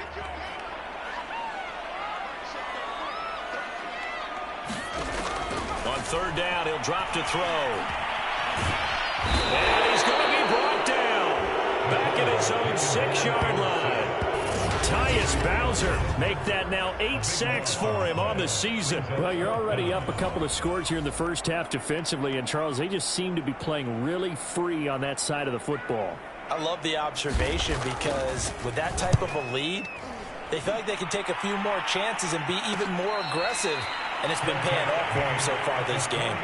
They call it 38 yards on the punt, no return. And the Ravens set up well to begin their drive, as it'll begin in enemy territory already. And Baltimore's offense set for this next possession. They're at the halfway point of the season, Charles, 8-0. What a great start. Clearly a Super Bowl contender, if not the outright favorite, through 2 months to win the whole thing. Well, there aren't too many bad things you can say right now, because all the way in for a Ravens touchdown. Henry Ruggs, his 14th touchdown now on the year. And the Ravens will extend their lead. Boy, these guys are off to the races, Charles. 20-0 already, extra point pending. Yeah, you always hear that term. They just boat race someone. Heck, it's car race, motorcycle race, plane race, whatever you want. Right now, they are sprinting past them. Now Tucker to add the PAT.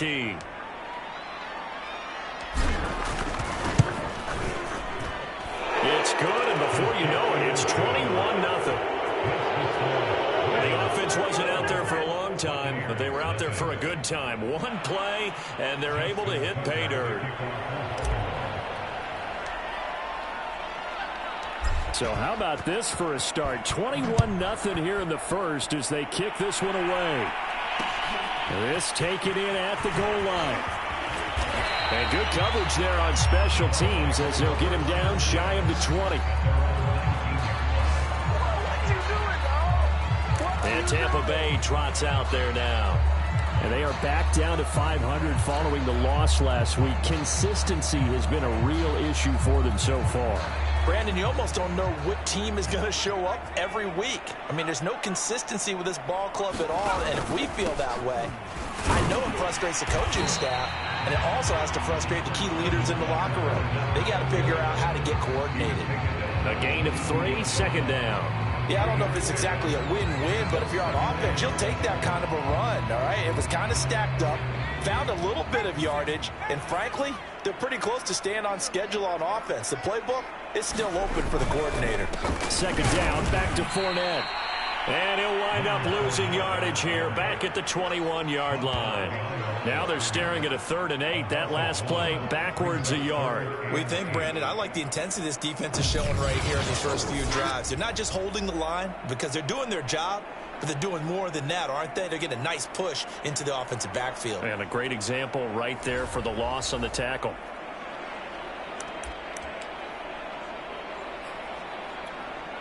And on 3rd and 8, defensively, they're going to beef up the secondary. 6 defensive backs. They're going to look to throw. Looking left side, Andrews with it complete. And he'll be stopped here well short of the first down at the 24-yard line.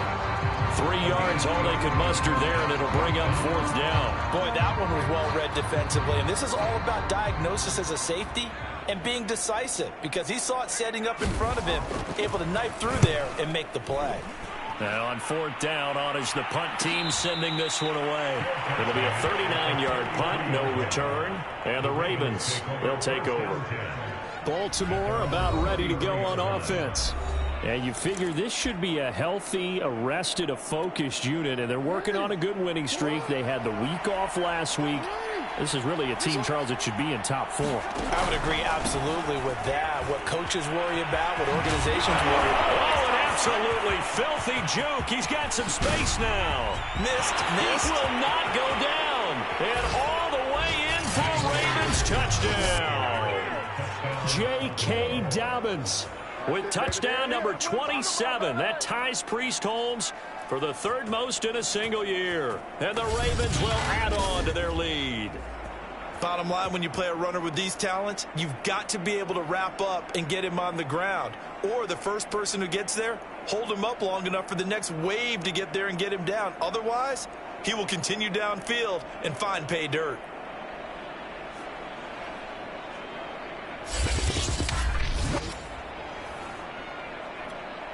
Tucker now for the extra point.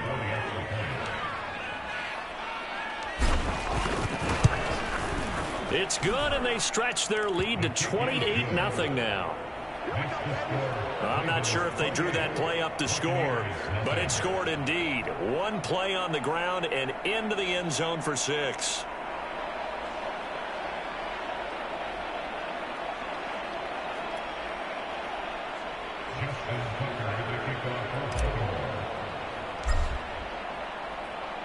So this not what we expected. 28-0 here in the first as another kickoff is away.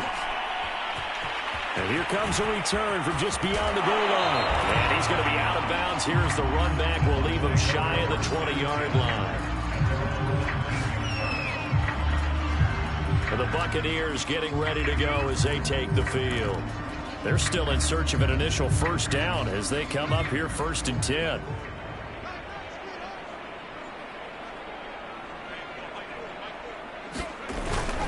They'll start out on the ground. It's Leonard Fournette. And he's going to take this ahead for right around 3 yards, but no more than that. 2nd down. Well, that's just a pile of bodies there, and that's when you kind of find out who's a tough guy, right? Who can stand up and make a play. It was only a 3-yard run, but for both sides, they had to walk away from that feeling like, okay, I can stand up when the going gets tough in here. Now here's a throw that's complete. And he'll get this up past the 25 before he's out of bounds. That's good. The completion there for 7 yards. And that'll bring up what looks to be a 3rd and inches. Can't be more than a half a foot. They'll look to throw. sea of defenders and intercepted. They're not even trying to do anything. And they will bring this back. It's a pick six and a Raven touchdown.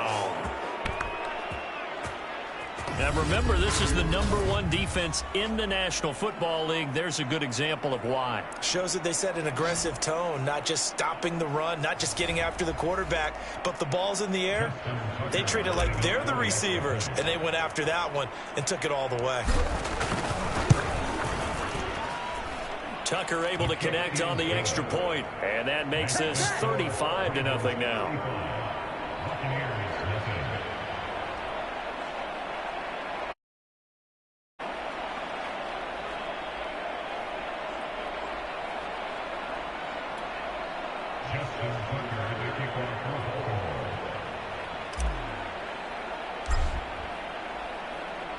So plenty of fireworks here early. 35-0 now as the kick is away. From a yard or two deep, here comes a now a hit and a loose football. But this will fortunately wind up out of bounds. They're already trailing here in this first quarter. Last thing they needed was to cough the football. They coughed it up, but luckily for them, it went out of bounds. Yeah, still a long way to go. But when you're losing, every possession takes on a little bit more importance, doesn't it? And in that case, they almost made this game a lot more difficult for themselves by turning it over. Fortunate there. After the pick six, they go right back to the air. Over the middle, he finds Godwin complete. Not much there, only a yard. I think defensively you're okay with that. Here in the first quarter, he's going to get some catches, but they rallied to him quickly. And that's what you count on, and I like what you just said. First quarter, can you do it all game long? They catch it, you tackle them, they go down on the spot. Because when you're able to do that, you don't get... And he's taken down. Back at his own 7. That is Tomlinson, who is down. Boy, not what they want to see. While the training staff works on him, we'll step aside and be right back.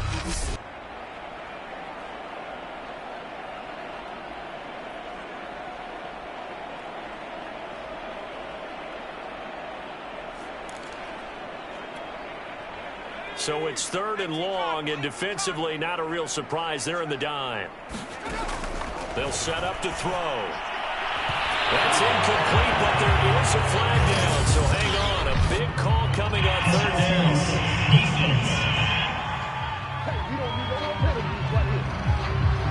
So pass interference to call, and that's going to set him up with a first down. And if it's a bang-bang play, maybe the flag stays in the official's pocket, but instead, he definitely impeded the receiver's right to catch the football. The officials letting the players know how the game's going to be called here in the first quarter.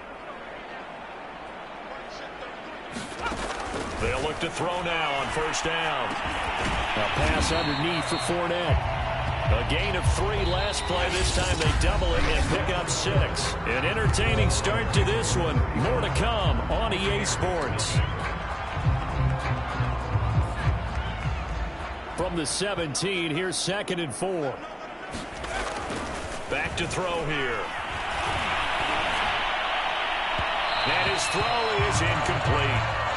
I'll tell you, Brandon, this defense is playing with some confidence. They haven't allowed a point yet. Flying to the football. I'm telling you, it's almost 11 to the ball on every snap. Another nice job there to force an incompletion. The Bucs on 3rd down. Not good. 0 for 4 thus far. This is 3rd and 4. They'll look to throw here. It's caught by Mike Evans. And he'll be out of bounds at the 25-yard line. When you're struggling on offense, you're looking for anything possible to get you going. Sometimes you do it like basketball teams that don't normally press. You put a press on, bring people to life, make them move a little bit quicker. Maybe that'll help them as they head towards the half. And he's going to be dropped following a pickup of 7 past the 30 to the 32. Even though they gave up more than they wanted to on that play, it actually illustrates how well they bottled them up throughout the game because that was his longest run of this contest. They'll operate from the 32-yard line here, 2nd and 3.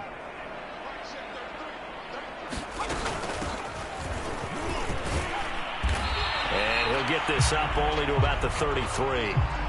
And, folks, after that last play, Mike Evans, the wide receiver, yet to get back to his feet.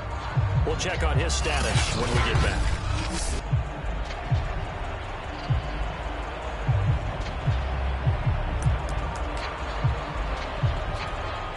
The Bucs on 3rd down. Just 1 for 5 to this point. This time they face a 3rd and 2.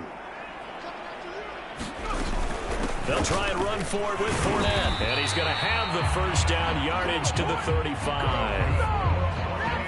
Haven't met a football team yet that runs the ball successfully, that doesn't talk about having an attitude to be a running football team, right? You got to be able to put your nose in there, smell where the first down sticks are, and get there. They'll run on 1st down. It's Andrews. And he'll get this one up to about the 39 here. Linebacker Patrick Queen bringing him down. I feel like I could see what he was thinking on that carry. Wanted to follow that big tackle through the hole. Ended up only getting 4 yards on the carry. I think he had designs on that one being bigger. That catch good for 5. It's 3rd down.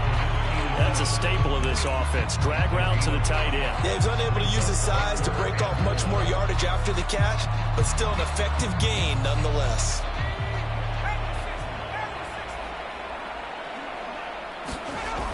On 3rd and short, they'll try and pick it up through the air. And now the ball's out, funneled near midfield. And the Ravens have got it.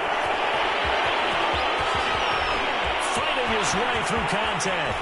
Oh, that's the way to run it, boy. And this is going to be brought back for a Baltimore touchdown.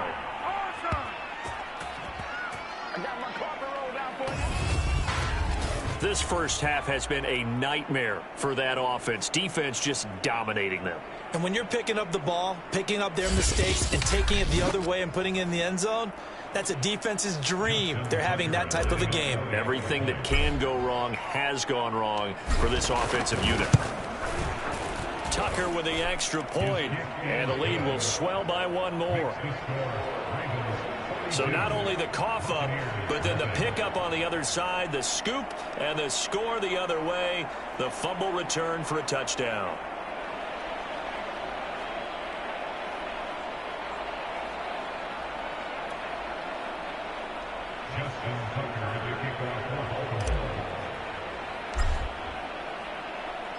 And you can bet they're preaching 2 hands on the ball here as the kick's away following that fumble return. From a couple yards deep, he'll bring it out of the end zone. And they'll be backed up to start this drive as he's taken down right around the 15. Now we get a peek at the captain of this offense heading back out there. And what would you say? Is it the offensive line that has caused a lot of this pressure to get back there? That's always the first place that you have to look to see what's going on. But part of it is so difficult to simulate this type of pass rush in practice because the speed, the ferocity, the quickness, some of the change-ups and how they get at the quarterback that you may not have seen on film. All of that is different. You can practice it as much as you want to. You can even insert smaller, faster guys at positions that show that the speed's going to be quicker. But until the whistle blows and you play for real, it's just not the same. And not as easy to implement on game day. Give him 9 on the carry that time, and they're set up with a 2nd and 1.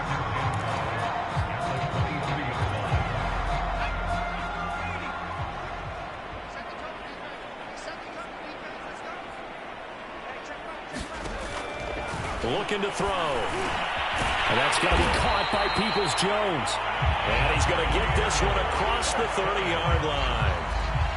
It's been a very one-sided game so far. They got to change what they're doing right now, don't they? You can't wait till the halftime speech to make an adjustment. No, you can't, because if you're doing it right, you're adjusting from series to series. And he goes down. The Ravens able to get to him. Justin Madubuike in there to get him. Sack number 14 for him on the year. So that now 4 first-half sacks. This pass rush has been unrelenting. And, partner, you hear that sound of paper being ripped to shreds? That's the game plan that they've had so far, because they've got to say to themselves right now, we have to do something differently.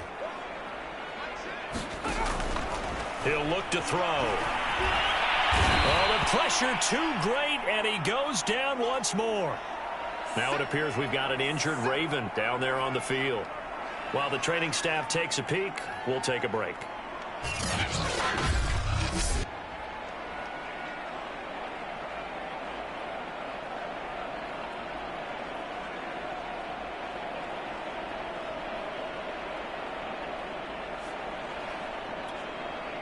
The Bucs on third down, lacking much success, just 2 for 7 to this point. This will be 3rd and forever. Oh, and a bad throw there. It's intercepted.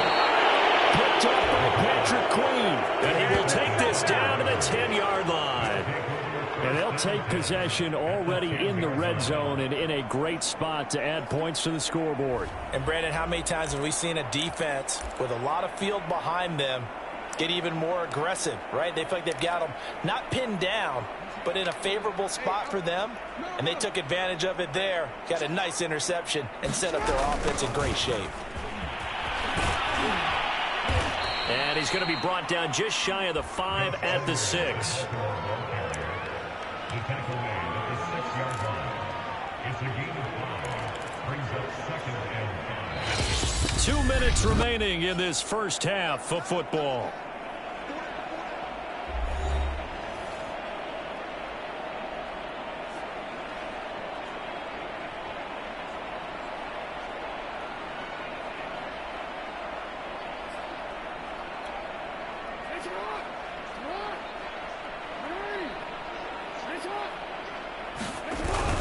Here's Edwards again on 2nd down. And he is into the end zone for a Baltimore touchdown.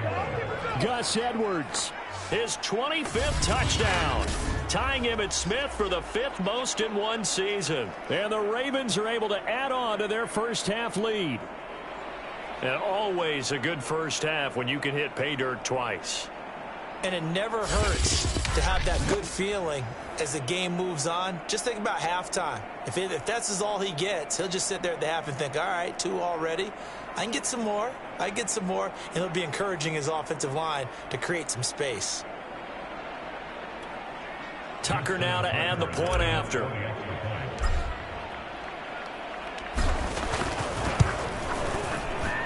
And the route is on here in this first half.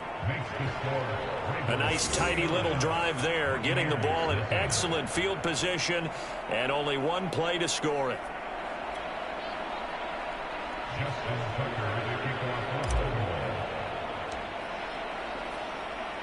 Tucker now to kick it away following the touchdown.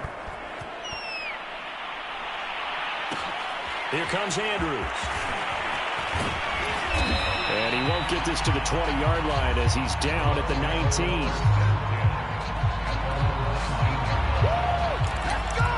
Out comes this field general once more, leading his offense back onto the field. In second quarter, they're down big already. He's struggling as well. They've got to find something here. He's got to find something on this drive. And sometimes you take on all that extra pressure on yourself, and maybe you have to disperse it a little bit. Lean on some other people. Lean on your teammates. Find someone who can take the... And the Raven pressure too much. Down he goes.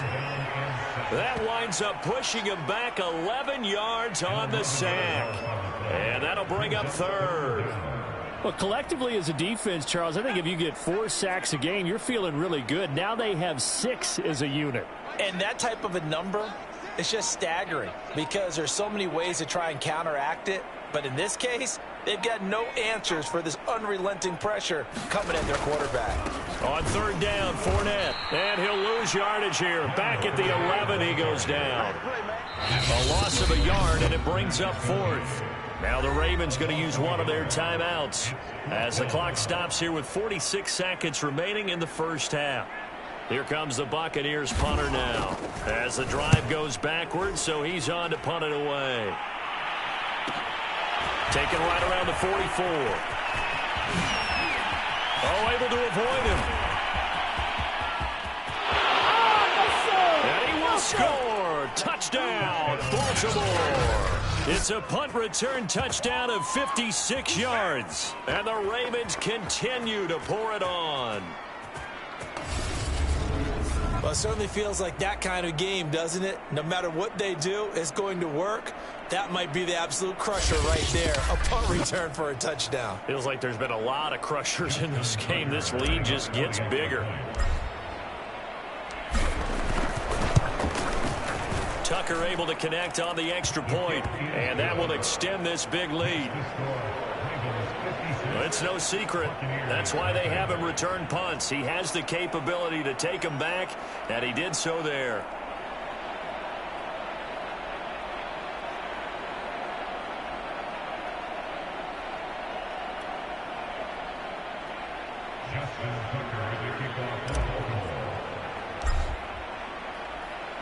So after surrendering the punt return for a score, let's see what they can do in turn on this kickoff. And here comes a return from just beyond the goal line. And the decision to come out of the end zone is going to cost him 5 yards as he's taken down right at the 20. The attention shifting back to Chris Godwin and the rest of the Tampa offense. They've got to be thinking, how can we get him a little bit more involved here? Second quarter, you're down, and really, he's been out of the mix. I would agree with that, and oftentimes you hear, well, we're just taking what the defense is giving us, but sometimes that's just not good enough. Sometimes you have to take what you want, and that means getting him the football. Yeah, so far just a single catch in this game. Oh, he dropped it, and that's pretty indicative of the way this one's gone. He did a fine job there of not hitting him before the ball arrived, and I've got to tell you, you can often mistime that play because of the angles of approach. When you're going to get him, sometimes you panic as well and think, I've got to be there right now. Instead, in this case, timed it perfectly. And he's going to be brought down back at his own 6-yard line. The Ravens going to use the second of their timeouts, as they'll stop it with 17 seconds to go in this first half of action.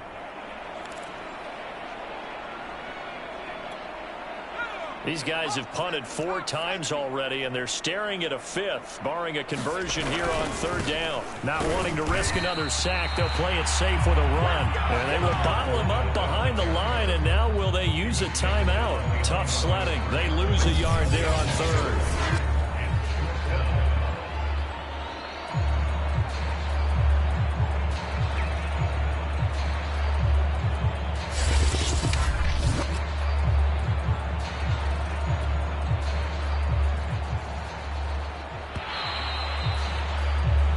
So we've reached halftime here in what is quickly turning into quite a rout. As we toss it an hour or so east of here to Orlando, it's Jonathan Coachman with our EA Sports Halftime Report. All right, Brandon, thank you very much. More from you two in a minute, but first, let's take a spin around the NFL and see what's going on here in week number 10. We'll start up in the Steel City, Heinz Field in Pittsburgh, where it was the home team who were able to hold serve and get a victory in their stadium. Najee Harris, nearly 200 yards on the ground with 2 touchdowns as well. From there, we head down to the Sunshine State to check on the Jaguars at home in Jacksonville. And they were losers in that one as they fall to the visiting Tennessee Titans. Derrick Henry up near 200 yards rushing and a touchdown as well. Lastly, let's head to Paul Brown Stadium in Cincinnati, see what's happening with the Bengals. And they were losers in their ball game as they fall to the visiting Washington football team. Antonio Gibson, 2 touchdown runs to lead the way. In the game you're watching, we've seen a strong first half out of Lamar Jackson. His guys have just about put this one on ice already. As for the call of the second half, we turn things back over to Brandon Gaudin.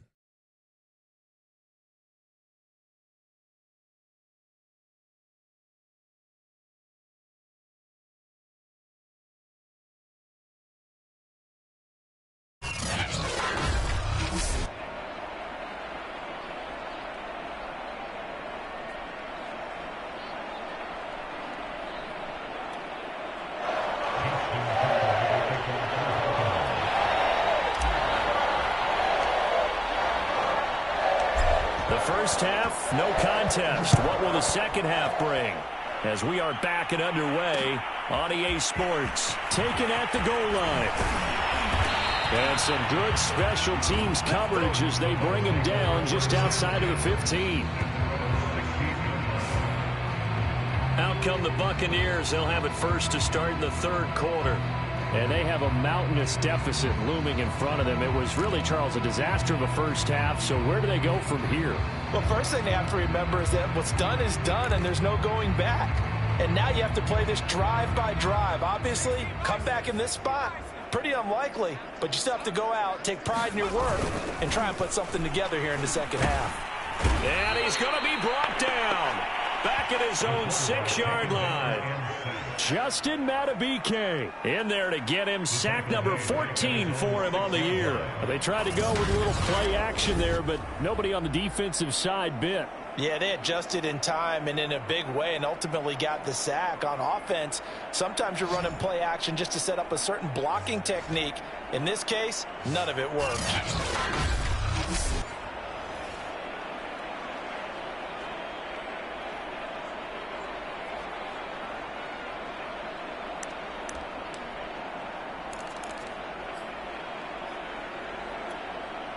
After the sack, it's 2nd and 19, and the road gets a bit tougher from here.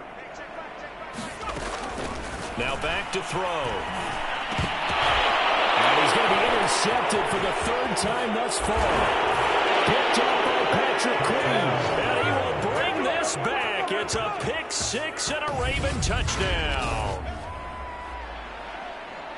This D wanted to put it away before we even get to the 4th quarter, widening that margin a bit further. And while they won't just empty the bench just yet, if you're a backup, start loosening up. I think you'll get a chance to play before this one is over now with that type of a cushion.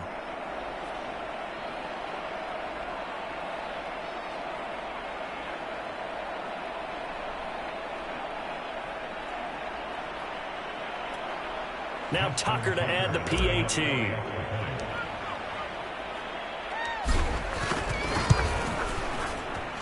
And the lead grows even larger here in the 3rd quarter. A heck of a play there defensively, getting the interception, navigating his way into the end zone for the touchdown.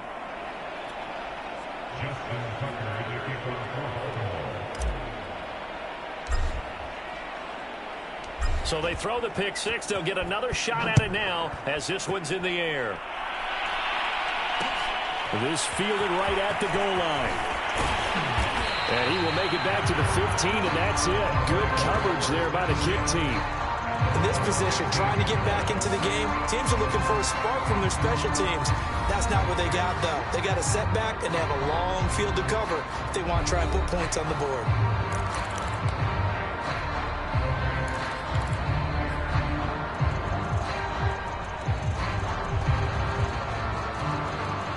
Line of scrimmage, the 15. It's 1st and 10.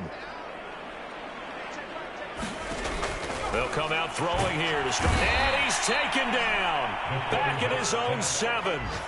Justin Madubuike. What a season he continues to have. His 15th sack of the campaign. That's his 2nd sack of the game. And the best defensive ends, they do their homework as much as offensive guys do. They know how to beat the offensive lineman across from them, what moves they need to do to set them up. This guy's been pretty good at it all game long. They'll set up a throw. It's a short one here, complete to his tight end. That one good for the completion percentage, but no gain. It'll be 3rd down. I know sometimes we can get fooled when we watch him make catches, as we just saw him do there, because he really looks like a wide receiver the way he goes about his business. Yeah, 230, 240 range. Yeah, not super. And his pass is intercepted for the 4th time today. Picked up by Jalen Johnson. And he will bring this back. It's a pick 6 and a Raven touchdown. They were in the dime. They had 6 defensive backs there. So go ahead and throw it. He threw it, and it hurt him. It's almost thrown into a blanket of coverage, isn't it? You talk about the best defenders you have are the defensive backs. 6 of them on the field. You're almost asking for trouble, and that's exactly what they ran into. Ended up throwing a pick 6. Yeah, 6 defenders and 6 points. Tucker with the extra point, and the lead will swell by 1 more. So the defense creating some points, not only getting the interception, but then returning it to the end zone for the pick 6.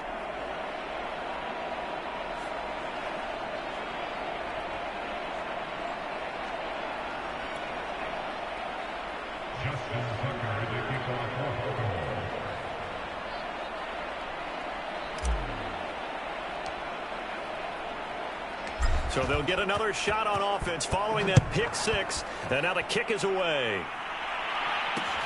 Here comes Andrews. And no chance to get away as they'll get him down at about the 17-yard line. A chance for us to look at this Baltimore defense again. They had a pretty solid first half. Not many adjustments, but I guess there's probably always some adjustments that can be made. Usually it's just tightened down on the things we've worked on all week in practice. Everyone thinks adjustments are bringing in something absolutely new. For the most part, it's tweaks or just emphasizing what you've worked on already. And that's what they're planning to do here in the second half. They won't be looking to reinvent the wheel. 3 yards the gain there, second down. Brandon, you know this is going to be discussed because this is the fear of all the backs when they run this type of a route. They've got to find the football, and sometimes they don't see the defender. And in this case, he took a pretty good shot for his efforts. And he goes down. The Ravens able to get to him. It'll go in the books as a 7-yard loss on the sack, and it's third down. And that's his second sack in this one. And you just can't ask a defensive end or an edge rusher to play any better than what we're seeing right now. And, partner, it's still just the third quarter. I'm thinking he's not done yet. Even if he's not getting a sack, he's bringing a lot of pressure to the pocket. They'll drop to throw. And this turns into disaster. He's not going to get forward progress. That'll be a safety. And the safety there, another mistake, and these mistakes just keep piling up. How many more can they make? They put themselves in such a massive hole now. Going to be difficult to dig out from under. Yeah, for sure they can't afford anymore at this point.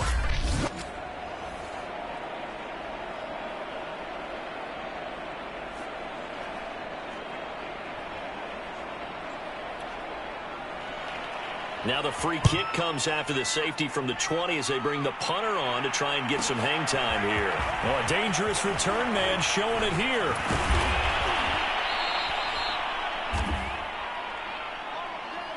Now that's the kind of return you're looking for. To get to that spot on the field, that allows you to do a lot of things on offense. The Ravens ready to take over. And they're hoping to redo their efforts in the last drive when they got into the end zone. And just think of what it's like now on the sideline, because when you score a touchdown, you have to go over and look at the tablet and see what you did on the last drive. When you scored points, it's a whole lot better view than when you're trying to figure out how to fix things there. Jackson and the Ravens come up now 1st and 10 at their own 44. The drive starts with a carry by Edwards. Oh, he's got a little daylight. And he'll take it into the end zone for a Ravens touchdown. Gus Edwards. His 26th touchdown, drawing even with Marshall Faulk for the 4th most in a single season. And the Ravens get another third-quarter touchdown to add on to that lead. Tucker now for the extra point.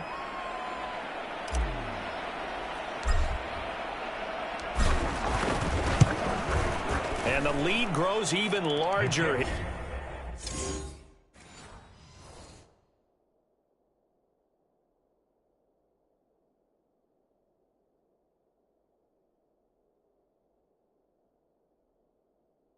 in the third quarter.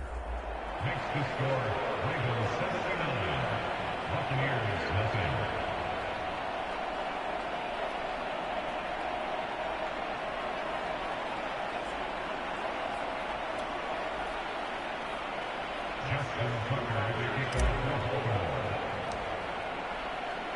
Tucker now to kick it away following the touchdown.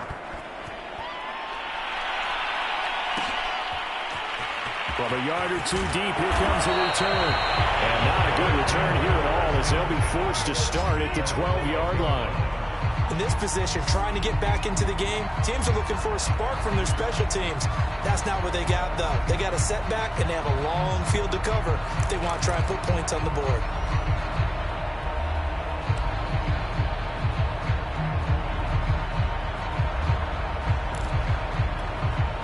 From down at the 12, it's 1st and 10.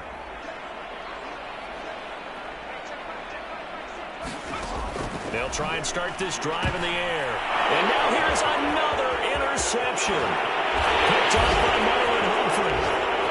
And he will bring this back. It's a pick six and a Raven touchdown. And on that one, with 6 defensive backs, did he need to be more careful throwing the football? I mean, I guess obviously in hindsight he did, but... Yeah, hindsight, but even in foresight, when you got 6 defensive backs on the field, you just know you're going to get multiple coverages. You're never sure what you're going to see. But the biggest one is you don't have much reaction time for your receivers to go get the football because those guys, they're the best cover guys on the field. They go get it. And on that play, they took it the other way for 6 points. Tucker able to connect on the extra point, and that will extend this big lead. A heck of a play there defensively, getting the interception, navigating his way into the end zone for the touchdown.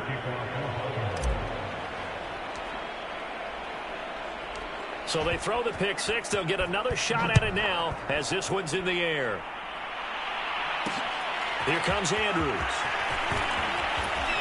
And some good special teams coverage as they bring him down just outside of the 15. Here comes the Tampa Bay offense now heading back out onto the field. And they just had that pick six. I guess the only positive maybe of them returning that for a touchdown. This offense right back out onto the field to try to make up for it. I like that because now it doesn't... Now the pressure comes and he goes down. Just inside the 10, back at the 9. Patrick Queen coming in hard there on the blitz, and he gets him 7 yards behind the line of scrimmage. Now following the sack, they'll look to make amends on a 2nd down and 17. Back to throw. And he drops it incomplete, and their struggles continue here. I'm getting the sense that this offense is getting frustrated. Here we are into the 3rd quarter, and they've had plenty of opportunities to get in sync. Thus far, that hasn't happened. They're looking for answers both on the sidelines and in the huddle looking at each other. He'll drop to throw. And this is going to be incomplete. Well, we've talked about it, CD, but it bears repeating. They are struggling to throw the football. All the interceptions and more incompletions. It just doesn't look like things are in sync out there. I would agree with that, and it's not a good day when you feel like an incomplete pass is almost a win for you because it wasn't intercepted. And I think the receivers now, when they're running their routes, they want to catch the ball, but they also want to make sure that the defenders don't take it away. And he is out of bounds inside the 35. A nice work on the return as he gets about 15 yards back. And this offense, they're going to have excellent field position. They take over with a 1st and 10 on the short side of the field. So 1st and 10, and if they score on this drive, might have to start digging in our 2nd half blowout material. Now it's Jackson. And this is taken in at the 5. And in for the Ravens touchdown. Josh Oliver. His 3rd touchdown now on the year. And the Ravens add on. As a general rule, quarterbacks don't want to lock in on a receiver before the ball is snapped. But in this case, based on the matchup he thought he was going to get, it was favorable for his tight end. He locked in on him early and found him for a touchdown. Tucker now to add the point after.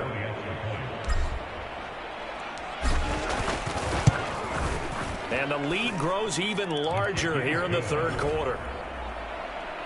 Those are the kind of drives they like on offense, from the coordinator to the quarterback, the line, everybody. One play drive and into the end zone for 6.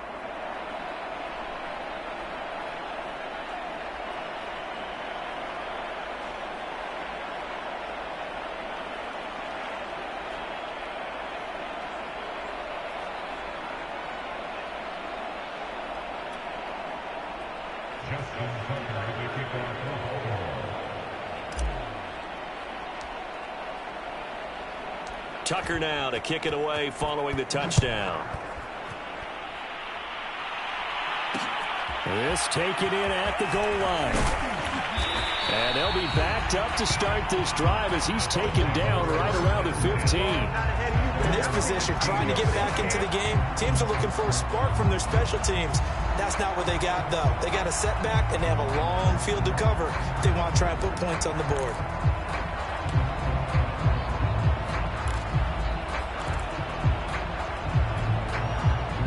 line of scrimmage, the 15. It's 1st and 10. They'll look to throw. A quick pass here to Godwin. And he's taken down, but not before he gets this across the 25-yard line. There's a nice pickup right there, and after watching that play, I'm thinking about all the lost opportunities that they've had so far in this game. But right now, just focus on continuing to move the ball the way they did on the last play. Now a throw on 1st down there, but it's incomplete. Certainly appeared to take away his first read, and by the time he tried to look elsewhere and find an open target, the coverage was too good. That one falls incomplete.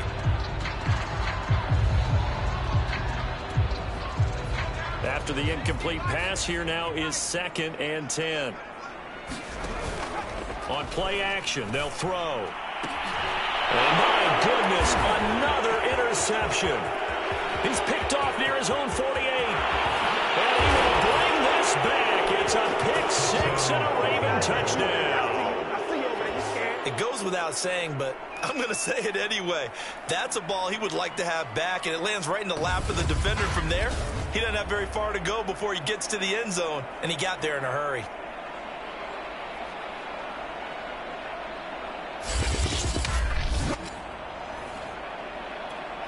Now Tucker to add the PAT.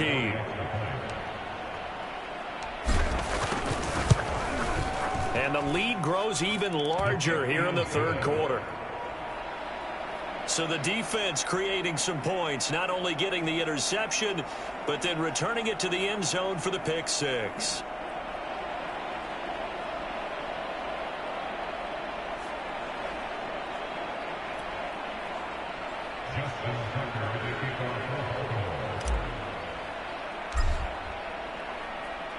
So they'll get another shot on offense following that pick 6. And now the kick is away. Here comes Andrews. And he will be brought down here inside the 20. Good coverage as he's dropped at the 17. The Buccaneers offense ready to rock and roll again.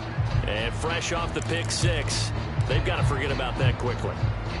In this case now, the guy throwing the ball, he's got to be like what we talk about with defensive backs who get beat for a long touchdown. Short-term memory, right back out there doing the things that he does best, and knowing that taking care of the ball is paramount.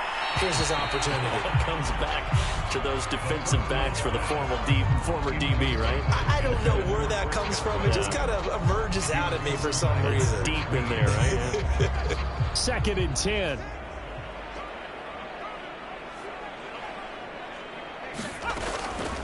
From the shotgun, he'll look to throw. And he drops it incomplete. And their struggles continue here.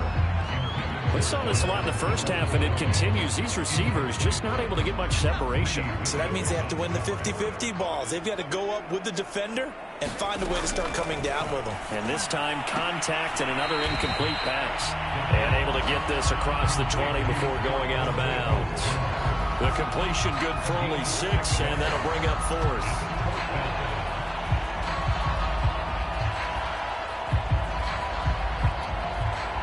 Here comes the Buccaneers punter now, as they're forced to kick for the 6th time today. And a fair catch taken back near about the 35, 36-yard line. 37 yards on the punt with no return. And the offense will take over with a new set of downs. Gus Edwards heading back onto the field. And he's sure looking like a lock for a 1,000-yard season. Don't know if he's going to get it in this game, but he'd probably like to just to get past that point. Yeah, and if he doesn't, as you noted, there's still time, still opportunity. There's still more games to be played. So, yeah, it's not a lot. But barring injury, it certainly looks like he's going to get there. And what an accomplishment that is. Anytime you get over 1,000 yards, you're celebrated in the NFL. It's been quite a season. Still a couple chapters left in that book, though. The CD a lot of times like to separate speed and quickness, and they've got a back that's both. We know that he's fast in the open field. But, man, his first step is so quick, too. It is something, isn't it? Because you think of that type of speed getting to the perimeter and turning upfield, but also when you run those inside runs, he can get into the secondary so fast the linebackers don't have a chance to react. And he'll power his way forward for about 4 yards there on the first down carry. So, CD, you look at this offense and what they've been able to do. 8-0, perfect through the first 2 months of the year. Second half of the season still to come. We get that. But what kind of a percentage chance do you think that they have of running the table? Partner, I think it's hard to say because history would tell us that the chances aren't good at all. We've seen a lot of good teams get to this point, and then they have... And he is into the end zone for a Baltimore touchdown.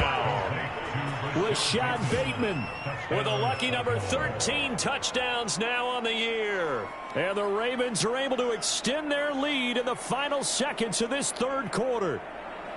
You have fun with this one, partner? I am. I mean, he's been fun to watch under center. We always talk about, getting to the...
Next level, right? When we see people get into the zone, this guy's in the master class right now. What a performance he's putting on, just carving them up. 4 touchdown passes. Carving him up is right. Seems like everything he throws is going to be a completion and going in the end zone.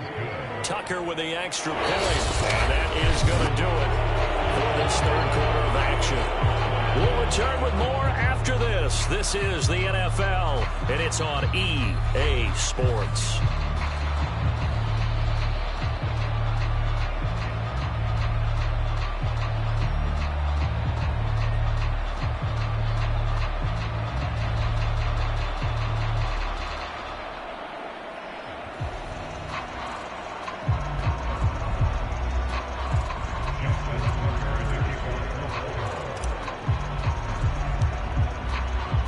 Here's Tucker now out to kick this one away.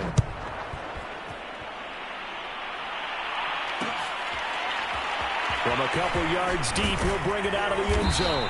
And no alley to be found. The coverage was solid, and he's dropped at the 18. Back now comes Tampa Bay. And still no points on the scoreboard. You're coming off of the 3 and out. They're just looking for anything to grab onto right now, aren't they? I'm wondering if someone's going to take charge in the huddle. We always look to the quarterback, but sometimes it's another player on the team, a star or veteran, someone with some excitement and energy. It's like, all right, guys, let's shake things up and let's go, because they still have an opportunity to make things happen. Shake it off. So from inside the 20, here's 1st and 10 at the 18. Now a shotgun snap as they'll look to throw. And he's tackled a yard short of the marker. Good gain of 9 on 1st down. Nice rhythm throw there on 1st down. He located his tight end, made it a nice easy pitch and catch. Hoping he can break a tackle or two. Wasn't able to do that there, but still good yardage.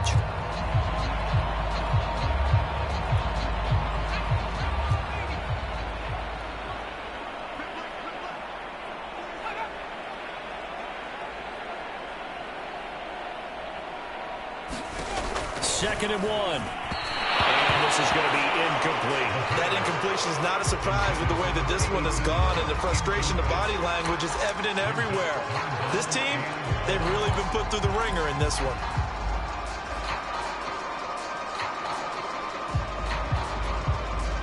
They tried to throw on second down, unsuccessful. Now it's 3rd and 1. And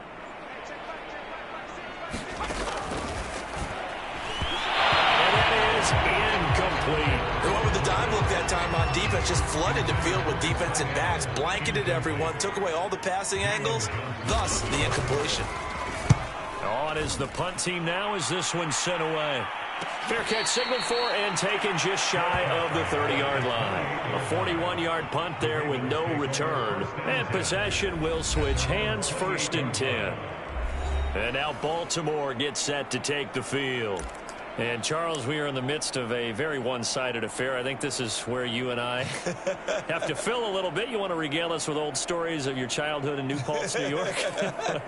I don't think anyone wants to hear that, but this is a perfect time for us to start listing MVP candidates, right? The best teams we've seen so far this year, the best games that we've called thus far, how we anticipate the season unfolding. We can go in so many different directions because the game certainly not taking us there. Oh, I hear the remote's clicking off right now. It's a 1st down and more for Dobbins. And now off to the races down the right side. What you doing out there, boy? And he is into the end zone for a Baltimore touchdown. J.K. Dobbins with his 28th touchdown, drawing level with Sean Alexander for the 2nd most in a single year. And the Ravens add on to their lead, and it's looking like that win streak is going to extend another week. Tucker now for the extra point.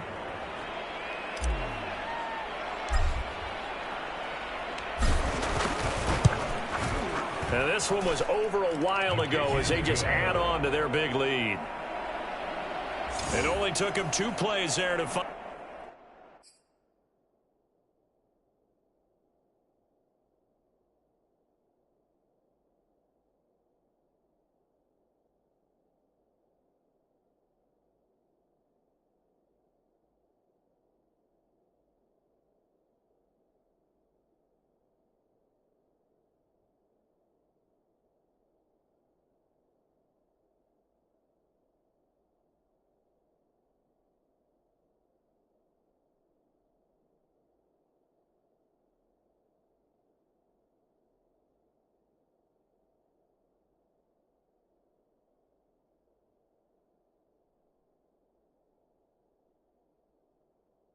The end zone, the last one, the long run, getting him in for 6 points.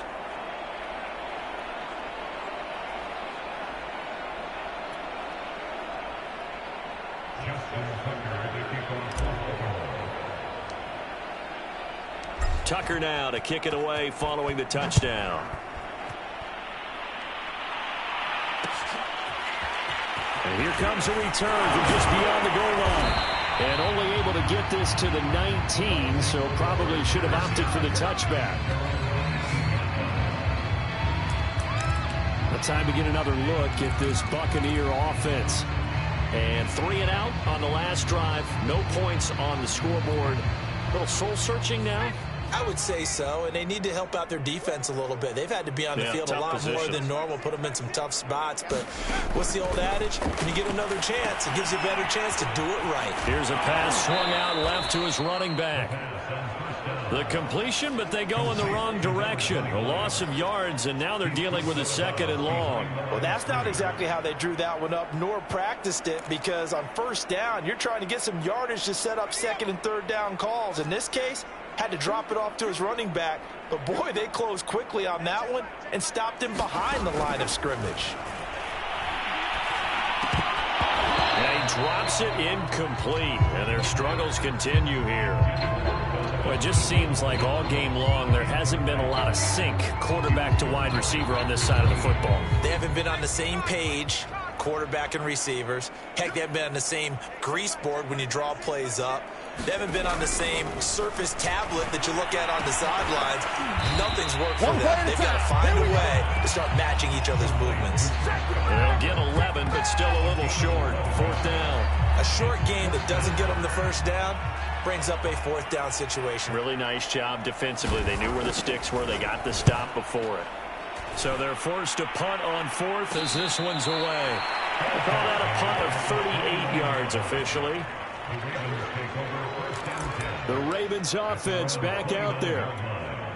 We find ourselves here in the midst of a one-sided affair. A lot of fill time down the stretch, Mr. Davis. So we could talk about food because that is something that you and I both enjoy. We share that. We enjoy our time at the table. So maybe the best steakhouses in the city, but in all seriousness, the performances that we've seen this year. And this is, oh my goodness, he pulled it in one-handed. And he'll take it into the end zone for a Ravens touchdown. Devin Duvernay, touchdown number 18 on the year. And the Ravens are on their way to a 9-0 start as they build on to their lead. Tucker now to add the point after.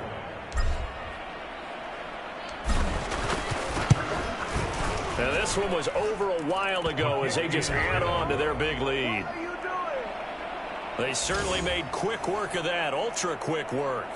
One of the fastest drives you'll ever see, just one play resulting in the touchdown.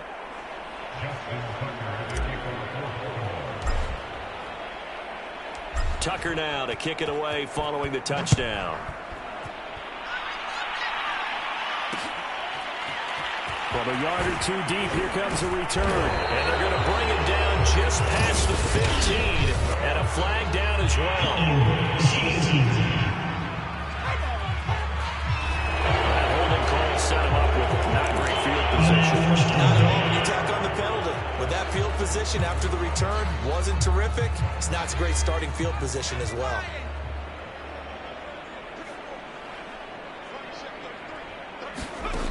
They'll look to throw here on first down.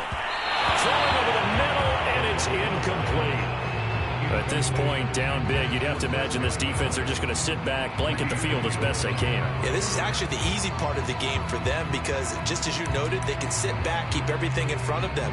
But they've blanketed the field the entire game using a variety of coverages. So now 2nd and 10 after the incompletion on first down.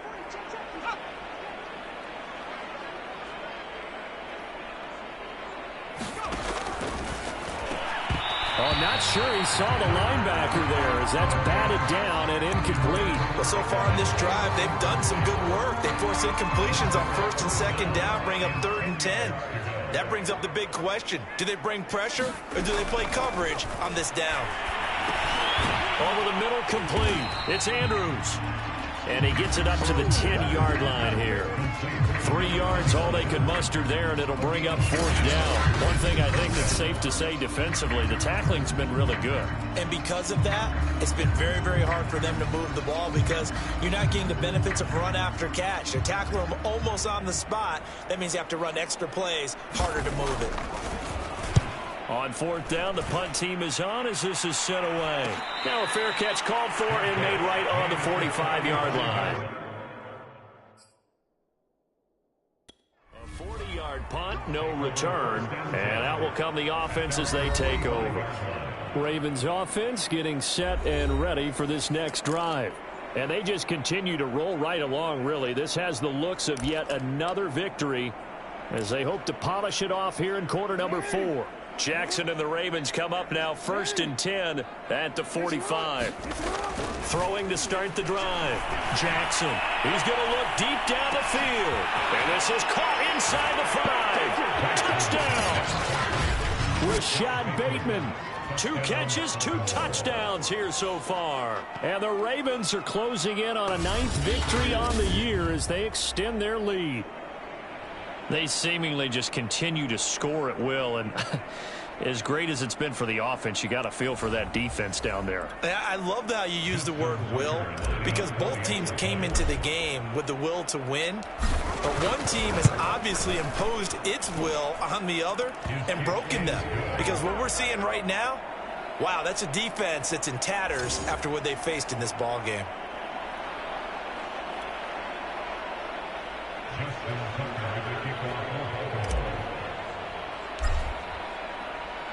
Tucker now to kick it away following the touchdown. From a couple yards deep, he'll bring it out of the end zone. And he's probably realizing he should have stayed in the end zone as he can only muster a return to the 14-yard line. In this position, trying to get back into the game, teams are looking for a spark from their special teams. That's not what they got, though. They got a setback, and they have a long field to cover if they want to try and put points on the board. They'll come out throwing here on first down. And this turns into disaster. He's not going to get forward progress. That'll be a safety. Things are just going from bad to worse now. It's a safety that does him in here, and that is one frustrated offensive unit. They can't get out from under their own shadow right now. I mean, I know this is the NFL, but could you imagine a college crowd right now? Imagine what they'd be doing. They'd be chanting, "Start the bus," because they think this one is over. So they will accept the penalty and move forward.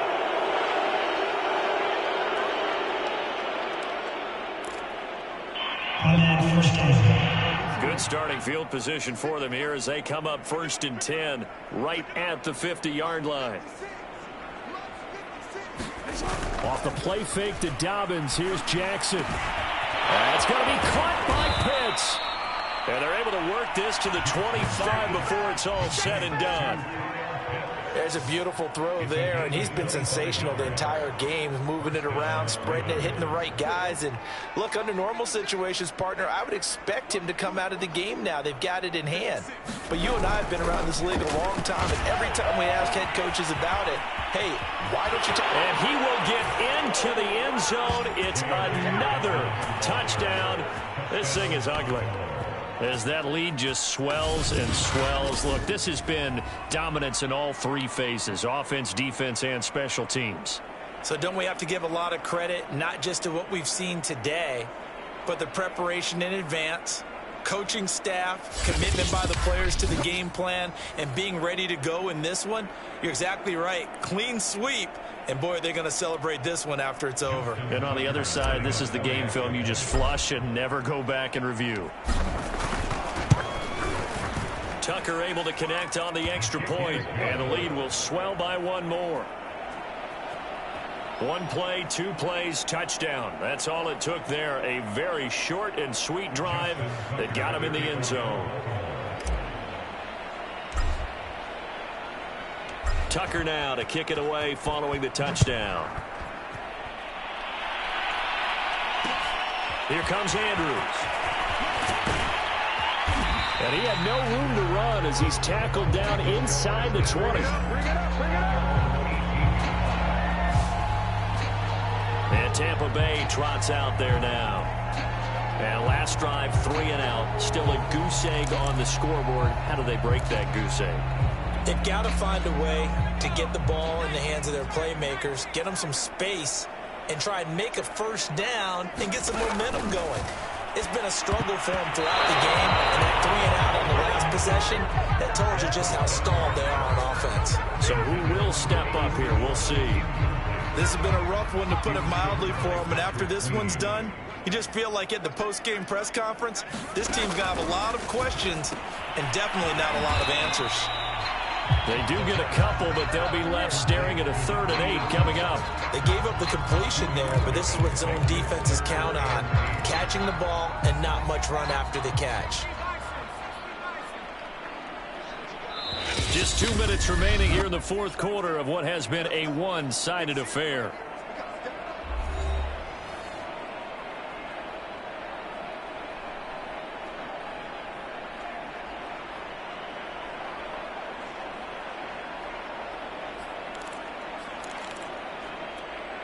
So it's Buccaneer football as we welcome you back. They face a 3rd down now as they try to find a late score.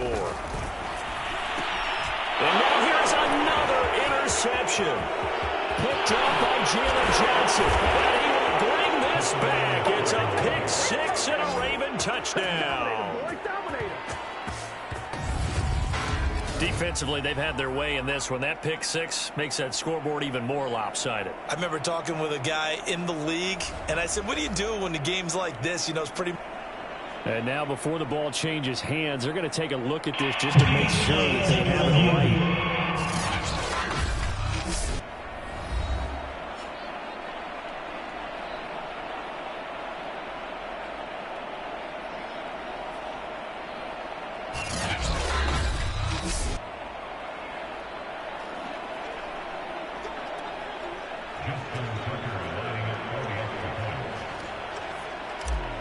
So the folks in New York just going to wind up confirming what the officials saw, as this play will stand as is.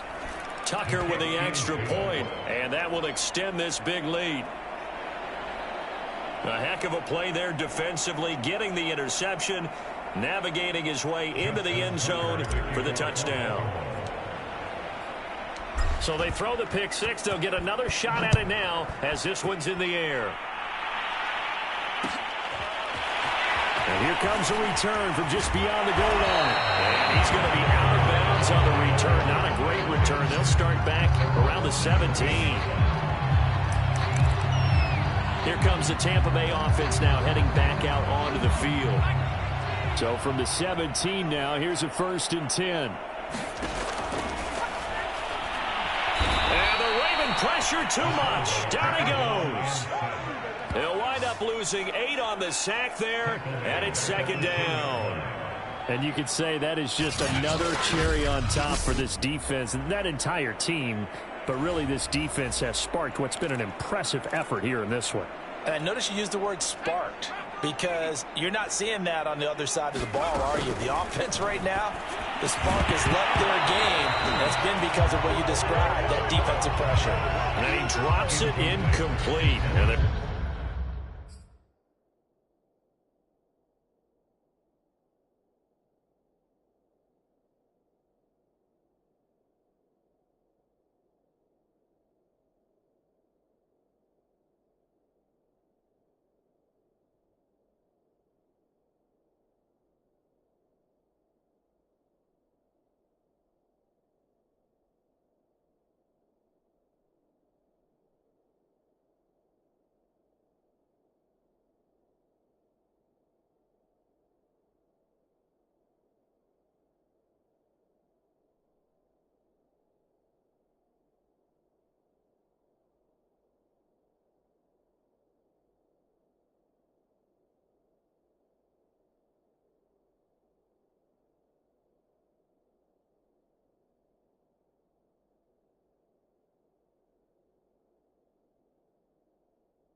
struggles continue here.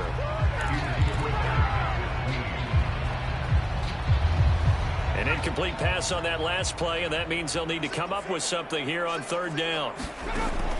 Out of the gun, they'll look to throw. That's complete to his running back, Evans.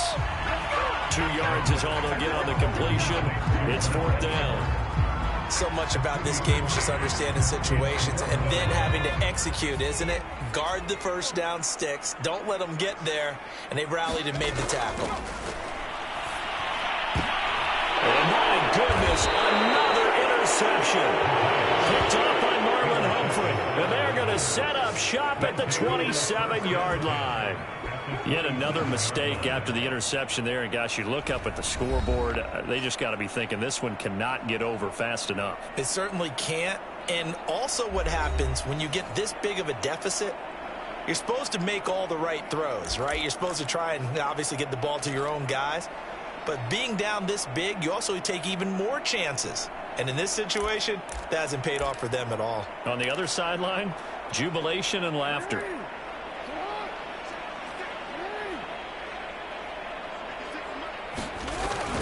Edwards now on 1st and 10. And that'll hurt the average a bit as this time they're able to get him behind the line. Officially, it's a 1-yard loss. That's going to bring up 2nd and 11. With his size, it often takes more than one guy to get him down. But if you can at least slow him up and the reinforcements arrive, you have a chance to get him on the ground. And that they did that time for a loss. They do get a couple, but they'll be left staring at a 3rd and 8 coming up. And quickly, they get to the line. On 3rd down, Jackson forced out to his left. Fights loose. And down inside the 15, shy of the 10. Now the Ravens going to use one of their timeouts. It's just their first. They've got 2 more to use here in the final stages.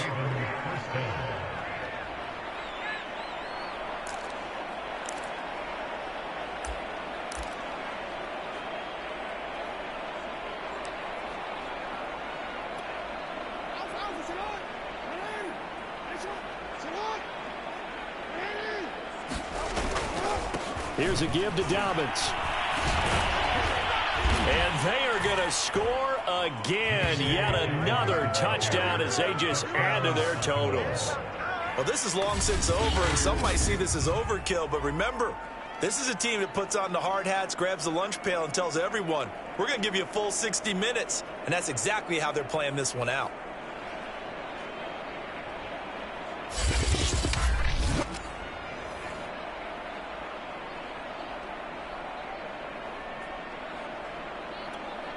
Now Tucker to add the PAT.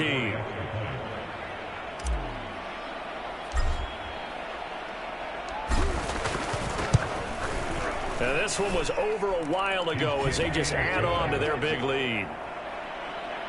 So that drive, 4 plays. And it's finished off by a touchdown run from J.K. Dobbins.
Tucker now to kick it away following the touchdown.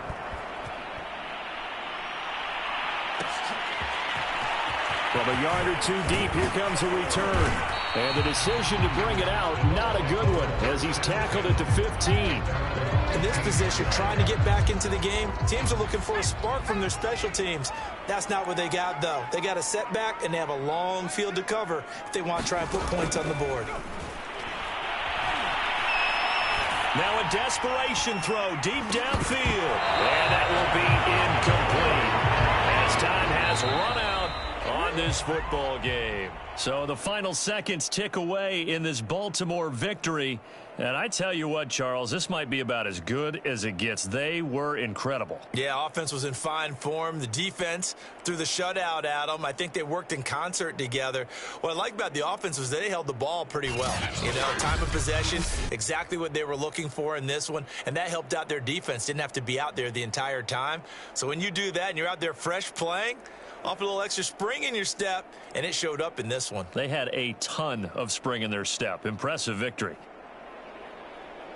So for Baltimore, the train just keeps rolling. 9-0 now to start this campaign. And they'll return home next week to take on the Cleveland Browns. Meanwhile, for the Buccaneers, they are barely afloat as they fall to 4.